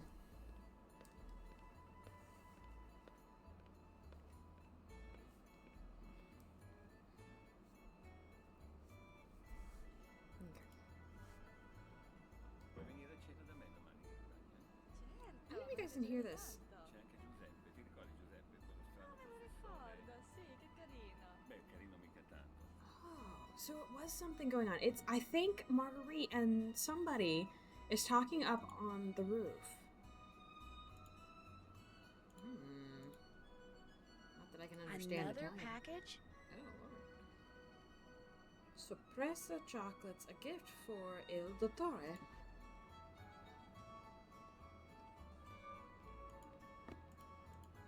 Oh, we're just looking at somebody else's package? Okay. And I want you both to know that I am very sorry if that American girl is bothering you. It was not my idea for her to stay here, believe you me. Damn! Yikes, they're talking about me. I shouldn't listen. Yes, we She doesn't should! bother me. Nor me. In fact, I rather like her. Aw, I'm going to Colin. anyway. This is because she spends most of her time on the roof bothering me. She's always out there looking at buildings through binoculars. She says that she wants to be an architect. Well, if she wants to learn about architecture, she's certainly come to the right city. Right? Which reminds me, the Restoration Council has finally responded to our plans for renovating the shower area. Would you rather get upset now or later? Please, later, I just ate. Anyway, I apologize for the trouble she makes. If she bothers you, you tell me and I will tell her. Oh, she's fine. She's quite fine, actually. If you change your mind, Oh, you know where Lord. to find me.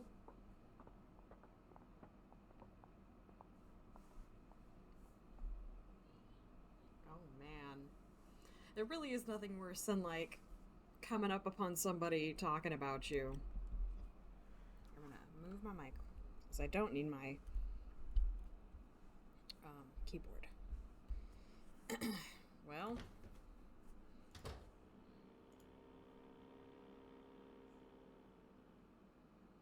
Alright, let's go change.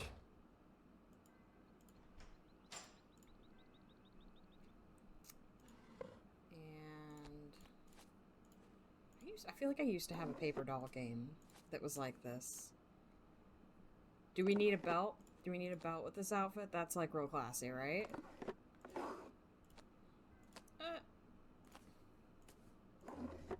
See, these are like those glasses or something else. I mean, that's kind of cute, but we don't need a rain hat. Let's go with this little outfit here. B, I don't know. Because there is also that costume shop where there's things to buy. So I'm not sure if that is meant for this, going into that gaming area. But we're going to change clothes. I feel like looking nice can't hurt when going to talking to Weirdo over here. And we need his microscope. So let's hope we can traverse this. Hello, Nancy. Let's see. Should we chat him up a little bit first, or should we just ask to use his microscope? Let's chat him up a bit. Do you know who that box of chocolates in the entryway is for? No, I didn't really look at it because I assumed it was for you. It's not? Nope. No, it's for someone named Il Dottore. Oh, I was afraid... I assumed they were from that Locket fellow of yours. Il Dottore. Wonder who that could be. Il Dottore. Well, let's keep an eye out for that coming back up. Are you going to What are you Carnivale? going to be for Carnivale this year? Working, that's what I'm going to be. Ah. I haven't been invited to any festivities, which is just as well because I detest costumes. So to Carnivale, I say, bah humbug.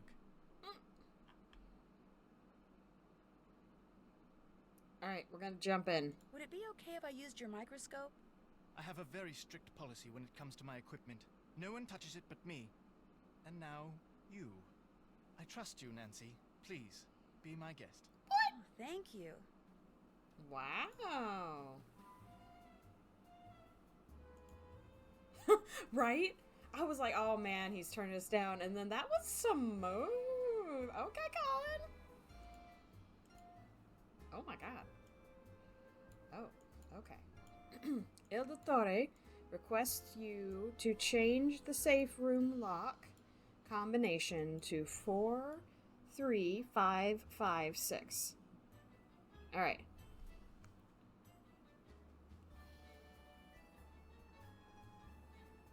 Safe room lock 43556.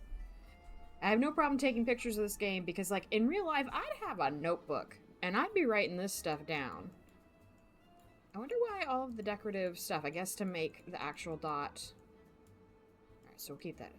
Il Dottore requests you to change the safe room lock combination to 43556. Okay. Okay. Fascinating. Did I take it back? Yes, okay. Hello, Nancy. Alright, let's go ahead and ask him the last question Do you here. live here at the Cobb? No, I have a room in a building on the other side of the Grand Canal. A very small room.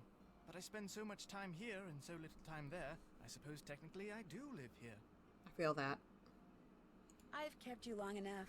What's his name? What's whose name? The bloke who gave you that locket you're wearing. Oh, Ned.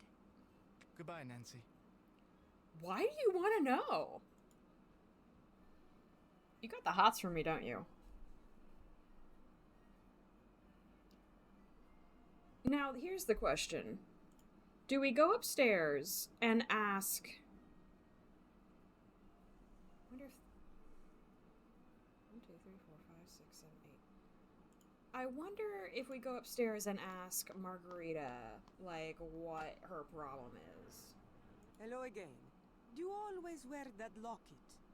Do you like it? Do you like it? It is just that, well, when one lives in Venezia, one becomes so used to true beauty that anything less tends to stand out like dirt on a white rug. Excuse me, lady? B has the right of it. Wow. I'm loving this game. The sass. Everybody else likes my locket, you meanie. Okay. So I feel like these are a lot of questions that, like, I'm not sure I'm ready to ask her. Like, asking her, well, the roommate's probably okay. Il Dottore is probably not a smart, reaction, because I really, obviously we don't get the best vibes from this lady, right? I feel like that's a loaded question and could get us in trouble. I feel like you can die in these games, right? Let's, do a little overwrite there. Yeah, let's ask her about My Helena. roommate, Helena Berg. Does she stay here a lot? This is the first time. I Oh, met her at true, a B. party which Rosetta Del Bene gave. When Elena found out where I lived, she practically begged me to let her stay here. And with Rosetta standing right there, well, I could not say no. B, you bring up a good point. Let's go ahead and we go and ask her. Be like, yeah, oh my goodness, there's this package for this dude. I feel like even if she's not, like, in cahoots with, like, the thefts, it makes me wonder if she does know this Fango guy, who obviously has something to do with this. We've got the pigeon, we've got the secret message, we've got the masks in the closet. So, alright, let's see. Why was she so insistent about staying here? She said it was because the Nascosta is so centrally located, which it is, outroque. But I think it was because I am so centrally located. She's what you call a social climber. Always asking me about parties. When they are, where they are, who is invited, what should she wear, whose name should she say to get in. Che schifo! The upper class of Venezia is closed to outsiders. Elena is full of voglio, this is true, but she will never be one of them. Us. Seems like an interesting slip of the tongue. So she'll never be one of them, and then she corrected it to us. And I feel like if you were, like, really part of it, you'd be like us automatically. Right? She's giving off some weird vibes. Again, is this just eccentric, rich Italian woman? Maybe. Alright, let's ask her about El Dottore. Who is Il Dottore? Dottore means doctor. What doctor are you talking about? There's a box of chocolates downstairs for Il Dottore. Someone must have left them here by mistake. Has anything else for Il Dottore ever been delivered here? I am up here all day. Something gets delivered, something does not get delivered. I do not know. I do not care. Side note. Can you imagine if this is just what you did all day? You come up here and you sit with your reflective panel, and that's it. You cook yourself like a rotisserie chicken. You're not reading a book. You're not, doing anything. You're just roasting like a rotisserie chicken in a pan, and that's life. Okay. Will you be dressing up in a costume for Carnevale? Altro che. I have fallen in love with Commedia dell'arte. Okay. So this year I will dress up as my favorite character, the big-nosed nasty Pulcinella. He and I are so opposite, no one will ever guess it is me. I was waiting for her to be like, he and I are so opposite, no one will ever guess it is me. Unlike you. Okay, let's Guess go. I'll be going. Ciao. Ciao. Okay. Let's see. So what do we know now? We know the chocolates are labeled for someone named the Doctor. Let's see. Does she have anything to say? I'm serious. I was waiting for that set down. So, I noticed someone got a box of chocolates. You perhaps? From a secret admirer? Only if it's They're Colin. not for me. They're for someone named Il Dottore. I thought that was someone's special name for you. How disappointing. Especially since I was going to ask you if I could have a piece. I'm starving. Made you say, stay here on this trip. Do you have a Carnevale costume yet? Thank you for talking. Let's go and ask. Since obviously Margarita is like being a little sassy about Helena. What made you decide to stay here this trip? I met Margarita at a party last October. Okay. And when she heard I was going to need a place to stay when I made this trip, she practically begged me to stay here. Mm-hmm.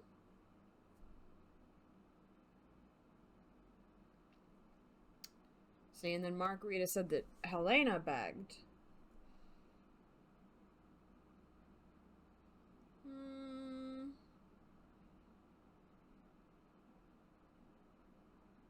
So our options are she begged you, or Margarita mentioned that you like to go to parties.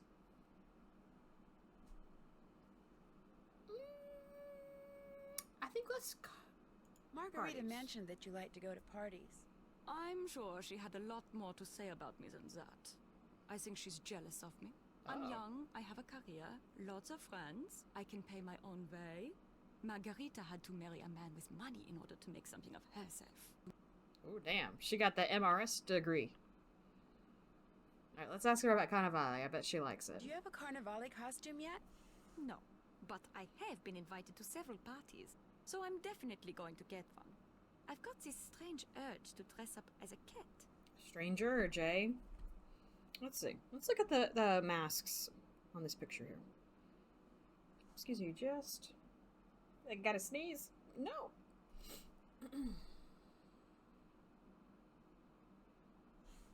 Okay, Thanks well, for taking the time there's no to talk cat to on me. these masks. One.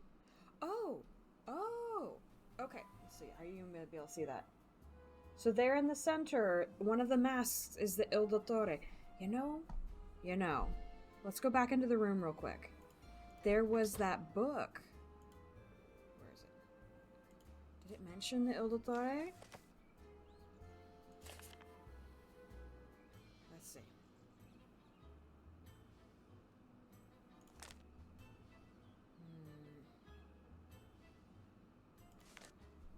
Let's see.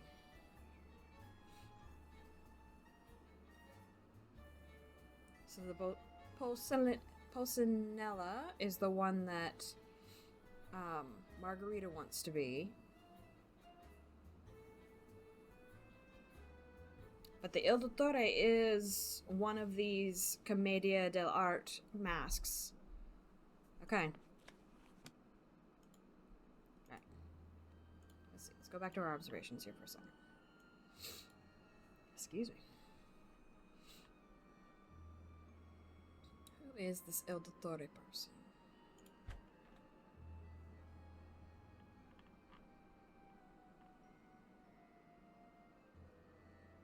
I really think that I was just sheer luck with the pigeon. Apparently it had a green sheet on its neck, one stripe on its wing, and yellow legs, which I tracked none of that. Okay. Already talked to Colin. Alright, let's go downstairs. Whoop. Hello? Nancy, I do not hear from you. Have you examined the microdot the pigeon was carrying? Oops. Yes, I have. Sorry, I should have called. Anyway, the message, which was written in English, said Il Dottore requests you to change the safe room lock combination to 43556. Il Dottore? Yes, which is really interesting because in his office, Fongo has a poster of Commedia dell'arte masks. Hey! He's crossed out all but 5 of the masks, and among the ones that aren't crossed out are the Brigella mask. The mask the Phantom wears. Right. And the mask for Il Dottore wasn't crossed out either. Okay. And it was in the middle, like it was more important than the others. And when I went back to the place where I'm staying, a box of chocolates had just been delivered for someone named Il Dottore, which means it's very possible that Il Dottore is one of the people at the Ca' Nascosta. And I saw a similar box of chocolates in Fongo's office. I think he's the one who sent them. Right. Perhaps Fongo and the Phantom and whoever else they are working with are going by the names of Commedia dell'arte characters. This would make it easier to secretly communicate with each other. And if that's true, perhaps those chocolates are a message of some kind. And if Il Dottore was at the center of that poster you saw, perhaps the person the message was meant for is the ringleader. Just what I was thinking. Here is what we will do. I will have a technician hide tracking devices in objects these people are likely to carry around with them. Then, when we know which of them is Il Dottore, we will activate the appropriate device and be able to follow him. Awesome. Let's see. Helena's always writing, so for her We're I gonna could plant a bug the bug whole in her house. pen maybe. And Margarita is always sunning herself, so you could hide a bug for her in a sunglasses case. But for Colin, you could bug a mosaic tile. You know, a tessera? He's likely to carry a mosaic tile on his person. Yes. If it's from me, he will. Long story. Oh, Good Lord. information, Nancy. I will have our technician prepare the 2 bugged objects and the device which you will hide in the pen, then leave them for you in the Banca dell'Oro ATM. Okay. Give them to each person as soon as you get them. Will do. Keep your fingers crossed. My fingers are always crossed. That must make life difficult. Oh, God, no! Didn't mean to make the phone call. Sorry. Okay. So, like, should we pick this up? So, I feel like this is important, right? I bet you there's, like, a message about these chocolates. Like, this one was caramel, this one was anise. I can't remember what some of these other ones are. Obviously, there's nothing to touch yet. But that feels like it might be important. Okay. Woo, so much for thinking this case is going to be easy. Alright, let's see. So they think that somebody in the house is the Il Dottore, which is, I feel like we were already kind of leaning towards, right? And then she said...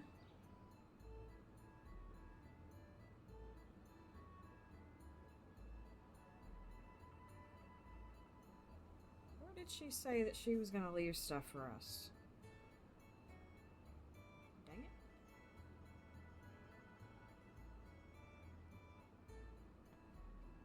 Wasn't the market.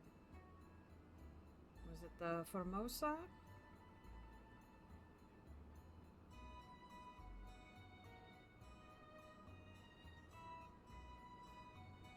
I don't remember.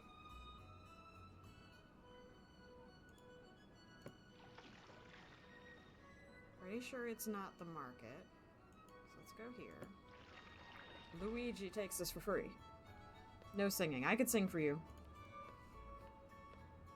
If we really needed it.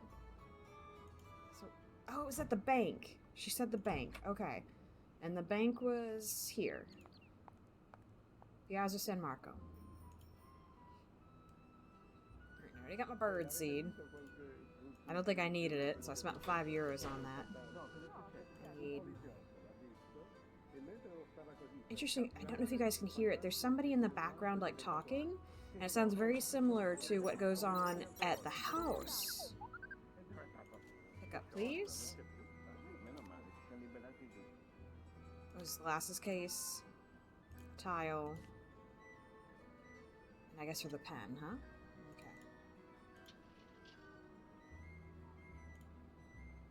There's nothing else I can look at here, huh? Okay. Can I look up? No, that's a leave. Let's see. I feel like, maybe is there someone there on the balcony we can listen to, but when you come up... Time to use my Italian dictionary. Bird seed that I don't need. Okay. Let's check the stand real quick. Make sure there's not anything helpful. Ooh. Eurovelt Zeitschrift. Can I... Oh! Well, we bought it. That's fine. Okay. Well... This. In English, please. The Trial of Leo Masciano, Part 5 by Helena Berg. Oh, okay. Alright, let's give this a little read here. The prosecution spent the first 2 weeks of what will undoubtedly prove to be one of the most important trials of the 21st century, establishing the foundation for its case against Venetian crime boss Leo Masciano. Finally, in 3 weeks, it was time to call witnesses. One by one, Masciano's alleged henchmen entered the box, and piece by piece, his empire fell apart, buckling under the weight of the testimony which his former minions, now witnesses for the state, unhappily surrendered. Luigi Lacino went first. He soon revealed that all the major players in Masciano's organization had code names based on the names of Roman emperors. Lacino's code name was Nero. Masciano's code name was, not surprisingly, Hadrian, one of the Roman Empire's most productive rulers. Had Hadrian run a corporation instead of a crime ring, Nero would have been his director of communications, the man in charge of distributing information within the organization. At first, Lacino appeared to be an expert at discerning who in the organization needed to know what and when they needed to know it. But as his testimony progressed and he was relentlessly bombarded with proof of his ties to Masciano, it became clear that Lacino was merely following orders, and that only Masciano truly understood what had to be done, when, and by whom. Next to the stand came Pietro Bonetti, known to those in Masciano's organization as Tiberius, the equivalent of its director of research. Masciano would, through Lacino, tell Bonetti what he wanted to steal, and Bonetti would then devise a way to steal it. On the hard drives of the 3 computers that were recovered from his flat, authorities found the schematics for hundreds of security systems. Enhanced by covert surveillance, information obtained through bribery, and old-fashioned deduction, these schematics allowed Bonetti, a computer hacker since the age of 9, to analyze systems. He was responsible for finding, hiring, and overseeing the people who perpetrated the actual heist, making sure they were trained and equipped to deal with the obstacles his research told him to expect. So skilled were Bonetti and the persons in his employ that in 2 instances more than 72 hours passed before anyone realized a theft had occurred. Unfortunately, Bonetti's expertise in and adoration for all things digital proved to be his downfall. He developed a unique way to encrypt all the data stored on his computers, and because he was arrogant enough to think that no one would ever be able to decipher his code, he stored everything, including all his communications with Lacino, the content of which, the prosecution soon proved, had essentially come from Masciano. To Bonetti's credit, it took 3 technicians working around the clock for 6 months to decrypt his data. Jesus Christ. But decrypt it they did, which ultimately allowed the prosecution to show that Bonetti's activities had originated with Masciano, who, as a result, found himself drifting ever closer to conviction. But his momentum was halted when Enrico Tazza, whose code name, according to the prosecution, was Otho, took the stand, rumored to be Masciano's director of distribution, the person who received, hid, and ultimately disposed of the cash and valuables which Masciano ordered his team to steal. Otho was referred to hundreds of times during the trial, both directly during Lucino's testimony and indirectly when the computer technicians entered the contents of Bonetti's hard drives into evidence. But unlike previous witnesses, Taza admitted nothing. He denied being Otho, and he said he had never heard of Hadrian. But more important, the defense soon established that nothing Masciano's gang had allegedly stolen was in Taza's possession at the time of his arrest, nor was there any proof he had ever handled any of the stolen merchandise, which the police had managed to recover. This made it perfectly obvious to the defense that Taza was either the victim of a badly bungled police investigation, or he was being purposely and viciously framed, perhaps even both. It was just as obvious to the defense that if this could happen to a small-time card parlor owner like Taza, it could certainly happen to a high-profile businessman like Leo Masciano. Oh my god, okay. So this must be the dude that had that shop that said that we were obviously American by the way we were dressed. The prosecution quickly and loudly refuted this, pummeling Taza with the testimony of previous witnesses, all of whom had attested to Taza's ties to Masciano and his crime ring. But despite the onslaught, Taza calmly and steadfastly maintained his innocence. By the time Taza left the witness box, the wind had shifted. Masciano's lawyers had managed to make the lack of evidence against Taza seem like a lack of evidence against his alleged former boss. Honestly, that sounds exactly the way the law works. In its daily post-trial press conference, the prosecution did its best to ridicule this as a feeble, desperate defense ploy. Yet, weak as it was, the ploy worked. Masciano's guilt was suddenly less than irrefutable. His conviction no longer seemed inevitable. A seed of doubt had been planted, one which only Masciano himself could nurture. And he could only do that from the witness box. Read the conclusion of this story in the next issue of Eurovelt. Okay. So the guy that we want to talk to at the gaming hall was this ortho, we think. And I think Campo Santa Margherita was where the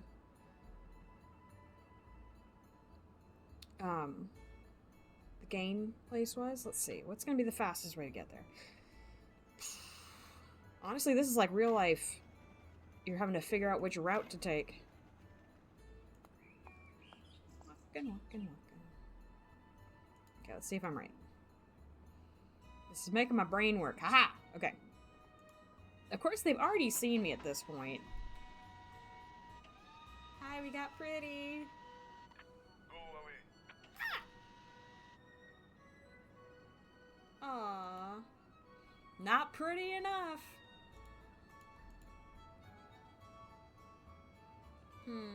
Okay. Suspects.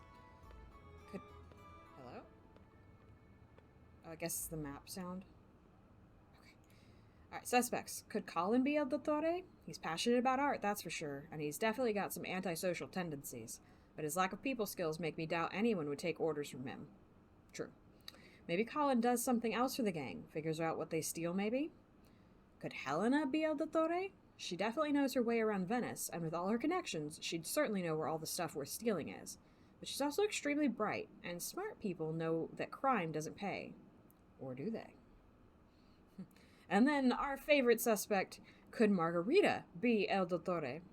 I get the impression she's strapped for money, or at least that she wouldn't mind having a lot more of it. And it's hard to believe that she spends all day just sunbathing up there on that roof. That's what I said. And she doesn't seem to like me very much, which I guess isn't a crime, although it should be. So, her not liking us, aside from like the personal offense, as it were, I'm a detective, right? It does seem a little suspicious that she's like not happy with us. Just because like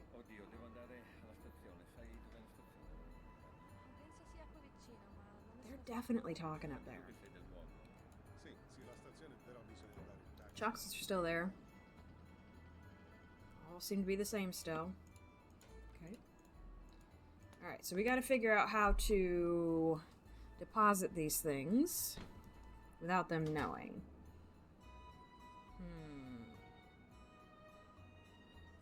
This is where, like, I would be a good detective. I'm not sure how we approach this. Hello, Nancy. Are we just... Okay, we're just gonna hand it to him. Oh my my god, Colin, you're so cute and smart, and we love your taste in these mosaic tiles. I came across this tessera and thought you might like it. It's quite beautiful. All the more because it came from you. Thank you, Nancy. I shall treasure it. I should be running along. Ciao. Ciao. Oh, she's gone. Oh my god, do we read her stuff? We're gonna get caught. Sunny June, weirdest American I've ever met. Glasses forever, halfway down nose due to thick, heavy lenses. Spiked, unnaturally colored hair, green and pink that day. Compulsive doodler, very observant, very smart, very hyper. Is determined to find work on the International Space Station because he says he's already held and lost every kind of job there is on Earth. Probably wasn't exaggerating. Was on his way to the Caribbean. Harmut Krollmeister, fabulously wealthy, yet insists on wearing ill-fitting pink jerseys and holding waste-of-time poetry slams. Always invited to best parties, plays the token German intellect. Adore his fascination with Schiller and monkeys. Rosetta Del Bene, met at New Year's Eve party at Palazzo Foglio, owns clothing stores throughout Italy, homes in Venice, Rome, and Savona. Loves animals, 4 dogs, 3 cats, 2 pot-bellied pigs. Almost made 04 Olympic dressage team. Renowned, respected, beloved through Venice for her philanthropy, throws luscious parties, creme de la creme only. Ah, here we go. Margarita Faubourg. Waitress from Pisa. Married wealthy shipping magnate, inherited fortune when he died. Relative newcomer to Venice. Oh, maybe that's what, she's like, she'll never fit in with them. Us. Because she is new money, as it were. Not even new money, like just married into money. Has money, but lacks let's try that again. Has money, but lacks requisite wit, charm, chutzpah, is that word? Goes on cruises to meet potential mates and maintain her tan. Skin like soggy toast. Allows herself to be bullied by former owner of Nascoda, her palazzo. Abysmal taste in art, greatest joy, getting something half-priced. Colin Baxter, British art restorer, all work no play, conceited, rarely talks, hiding something? Argues frequently with Margarita about what, I don't know. 3 words best describe, boring, boring, and boring. Oh my god, we're here! Nancy Drew, teenager from States, staying in Escosta at insistence of Prudence Rutherford, former owner, cheerful, upbeat, energetic, wears locket from boyfriend. Should consider doing soft drink commercials? Is this a compliment? Something odd about her nonetheless, thanks. Too wholesome? Too perfect? Not for Mr. Boring. Locket Man has a rival. I know, being perfect is just so hard. Story ideas, global warming versus Venice, which is important because I mentioned it's sinking. Agenda of typical tourists in Venice, how many Venetians know how to swim? God, I hope everybody. When Venetians leave Venice, where do they go? Impact of pigeons on Venice, the good, the bad, the messy. What do Venetians really think about Il Fantasma? Where did Venetian blinds really come from? Can I take this thing in her pen? Put it in. In the pen. Okay. Complete.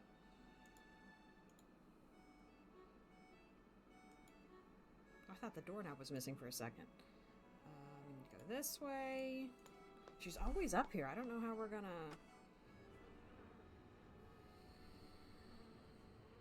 Are we just gonna go over here and be like... Oh, pen is open. How in the heck Hello, do Nancy. I saw... Oh. See, now, if... Because I think Helena was talking about she loves anything half price. Well, us coming up here and being like, I found this beautiful case in the shop and thought of you. It's something she doesn't have to buy. So... I saw this case and thought you might like it to keep your sunglasses in. You are giving me a gift?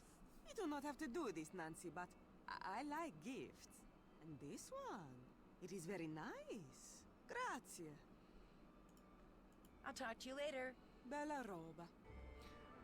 I know she's been mean to us, but, like, I feel bad that we, like, gave her a gift, and then, like, it's just to track her.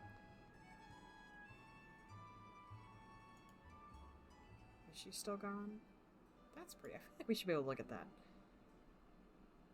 Oh no, she's back. So, what's going on? Alright, let's talk to her about the magazine. I read the article you wrote in Eurovelt magazine, the one about the Leo Macchiano trial.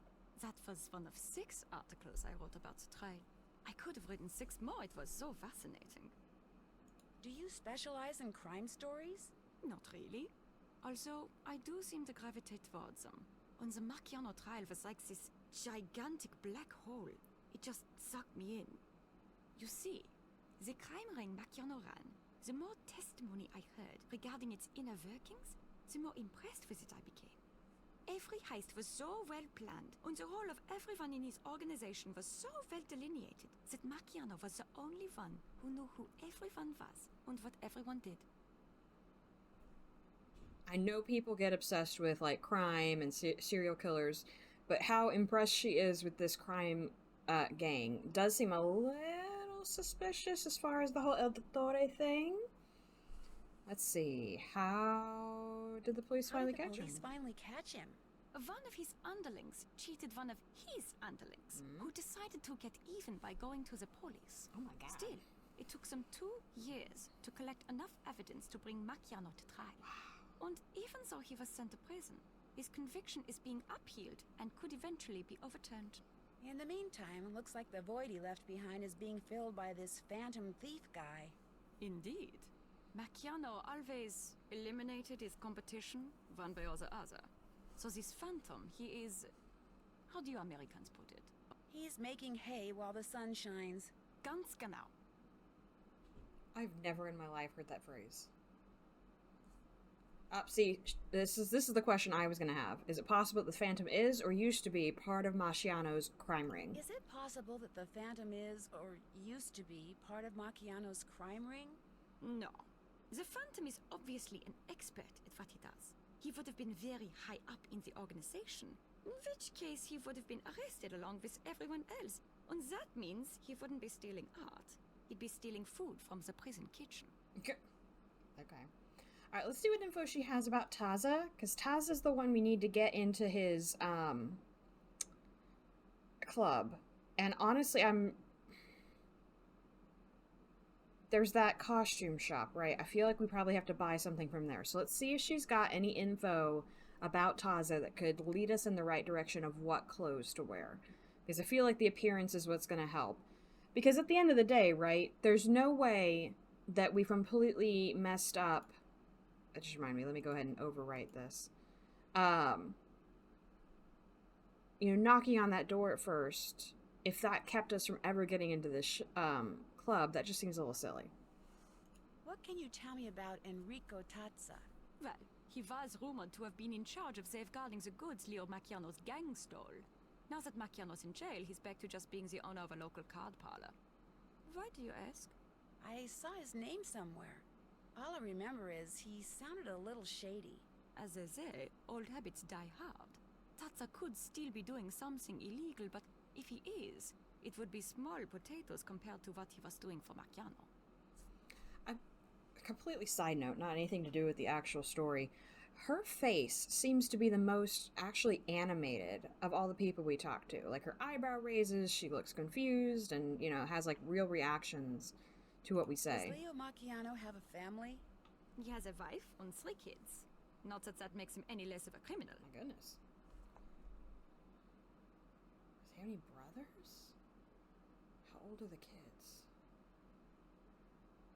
Does he have any brothers? Just 2 sisters.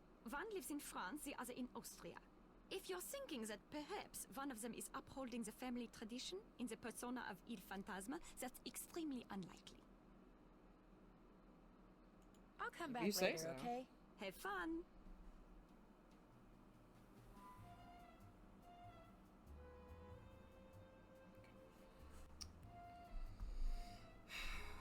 Alright, well that was not helpful. Let's see.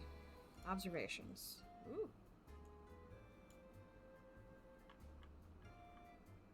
What Sophia and I have learned, it is very possible that Il Dottore is not only the leader of the theft ring to which the Phantom and Fango belong, that Il Dottore is someone right here at the Oh, okay, well, we already read that.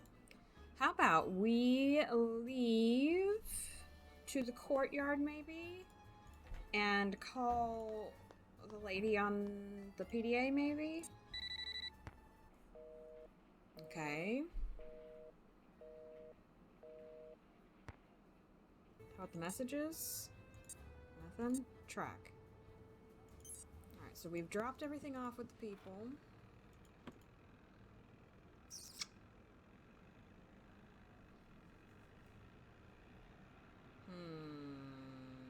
We don't even get a checklist because we're a senior detective.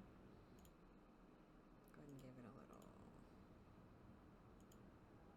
Alright, what do we got? We got our dictionaries. We read this already. The bank card to get stuff dropped off. This is the secret message. We got our bobby pins.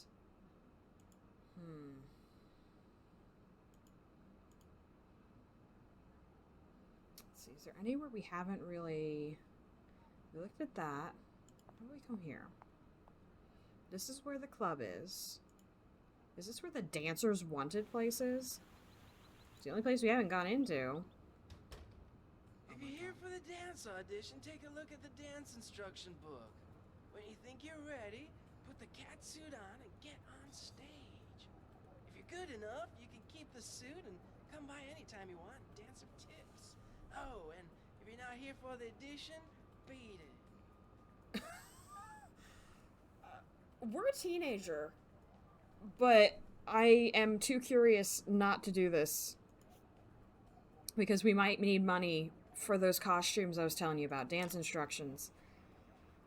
At Club Museo, the fans expect certain dance moves when certain sounds, cues play. Oh my god, it's going to be a quick time event. Okay.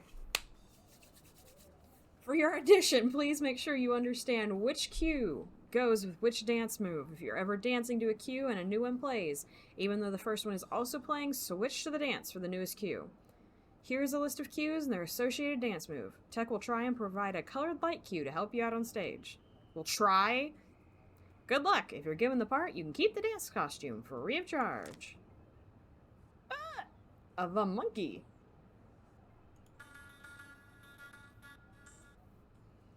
Okay, the monkey is this one. Color yellow. Okay. So if they clap, it's the cheer. So that seems like reasonable. Sea Kid? Okay, is the Ocarina of Time? Isn't that a game? Okay. The fence? Oh my god. Oh my god, there's so many. Okay, again, robot with the buzzer, that kind of seems logical. See, the bob, that's hot. Oh my god. Okay, so 7. Okay. Oh, no. Put it down, please. Okay, let's see what you got.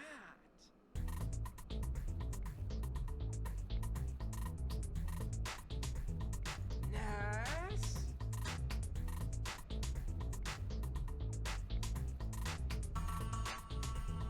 Okay. Wonderful. Not bad.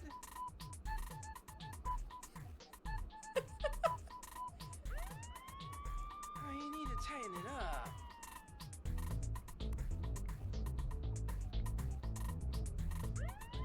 Good. Incredible. Oh my god. You're awful. Oh!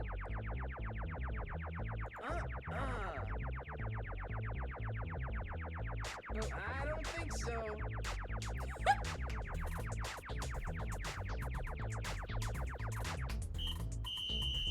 I don't think so. Okay. Cut. And don't even think about taking that costume with you. Can you try again? Oh my god. Okay. I feel like... Alright, Alright, we're gonna try one more time, because I'm interested in this.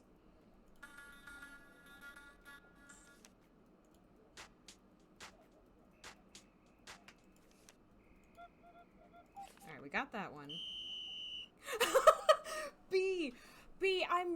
I'm not really sure. So, I wasn't sure what to do next, right? So I was like, where's someplace that we haven't been?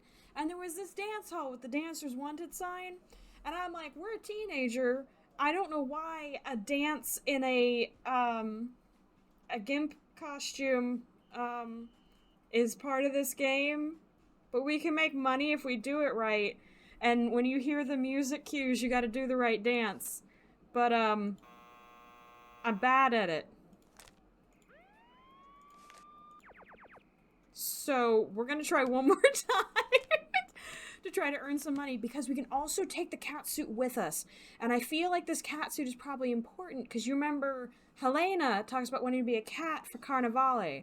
So I wonder if we can, like, give it to her. So that's what we're doing. Starts, you start.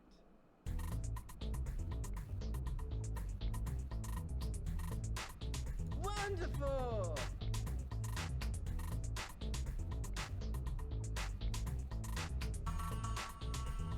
Nice! Wonderful! Wonderful!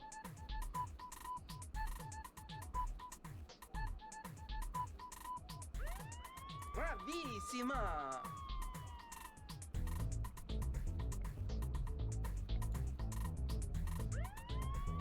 Okay. That's what it was. I was missing this one.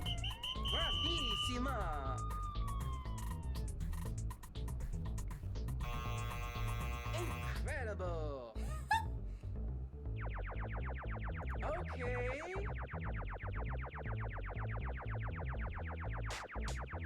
Okay.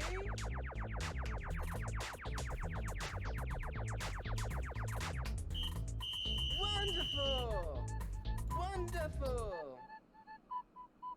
Great job! Still some rough edges though, so take that costume home and practice. This is so wrong. What's your name? Nancy? Nancy? Forget it. From now on, your name's, Punchy. Punchy LaRue. But... Next! Punchy LaRue, that's right. So... if I come back in here, it said I could make money for tips. So now I'm curious. B, I don't know what's going on.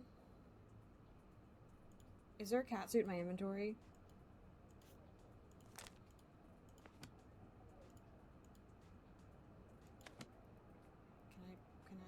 Can I do it? Can I make money? I want to make money.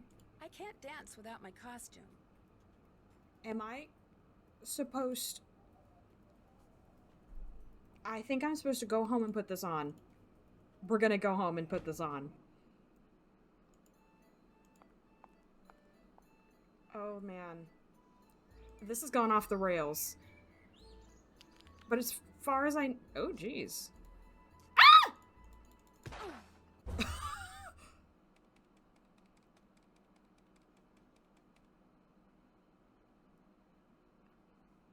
What?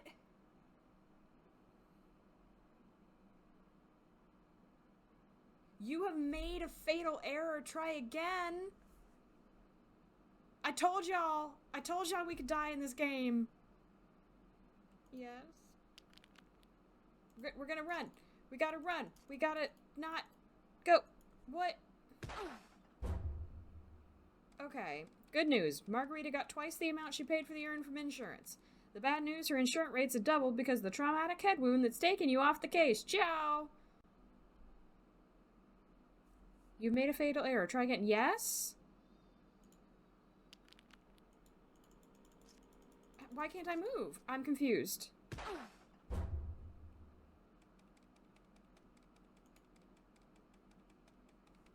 Are we in a death loop? Oh no.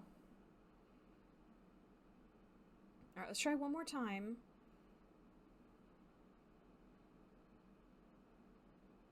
Mio Dio, mio figlio ha visto il fantasma.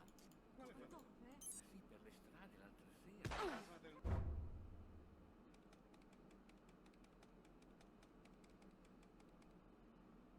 So it's a quick time event. Let's do it again. Oh my god. There we go. Bitch! Drop an urn on me? You thought I'm gonna whoop your old lady ass. You look upset. Yeah! A big urn fell off the roof and almost hit me as I was coming in. It fell from this roof? Ma va! The edge of the roof must have crumbled out from under it. Something has to repair. Bella fare. I am glad you are all right, of course. Of course. I'll stop pestering you now. Good, good. Lady?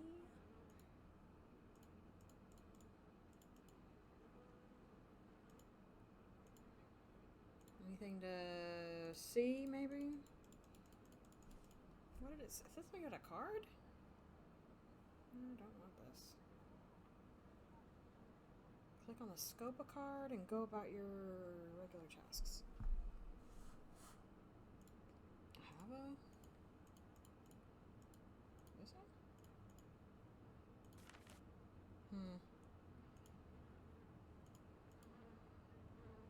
Don't want to touch her stuff, she'll get pissy.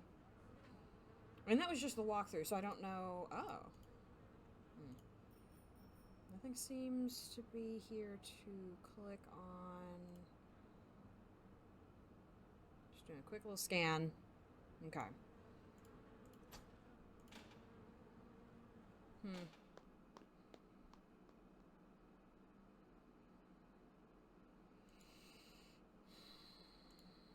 Hello, Nancy. I've kept you long enough. Cheerio. Wasn't sure if there was something for him to tally. You know, if we get here at night, I wonder if we could break into that room. I wonder if that's Margarita's room. Hello? There we go. Alright, let's change. I'm kind of curious to see...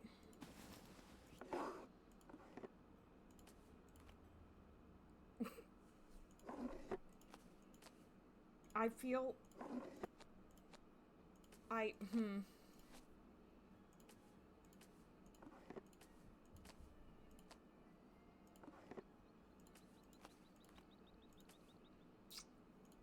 There's something very inappropriate and off the rails about this. But we want to go make some money so we can buy these other costumes. What if we go to the gambling hall like this?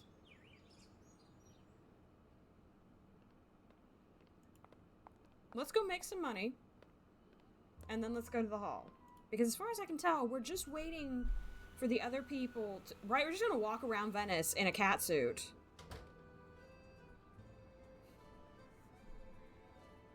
Okay. I can't dance without my costume. We're in costume.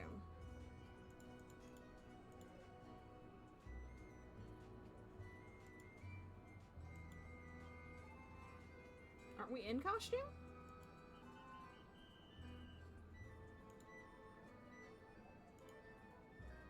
Isn't there a way to look?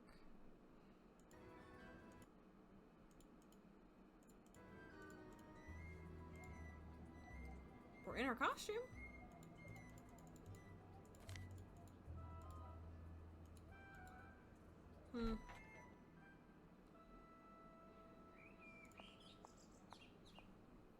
It is a weird game, B. I felt like it was really kind of like straightforward, and I feel like we've very much gone off the rails at this point. Let's see what the heck happens. Hello. You are not welcome here. Okay.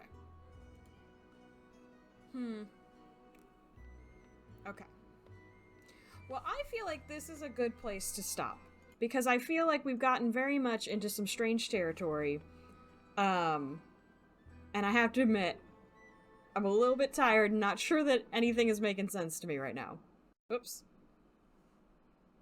So. Oh, man.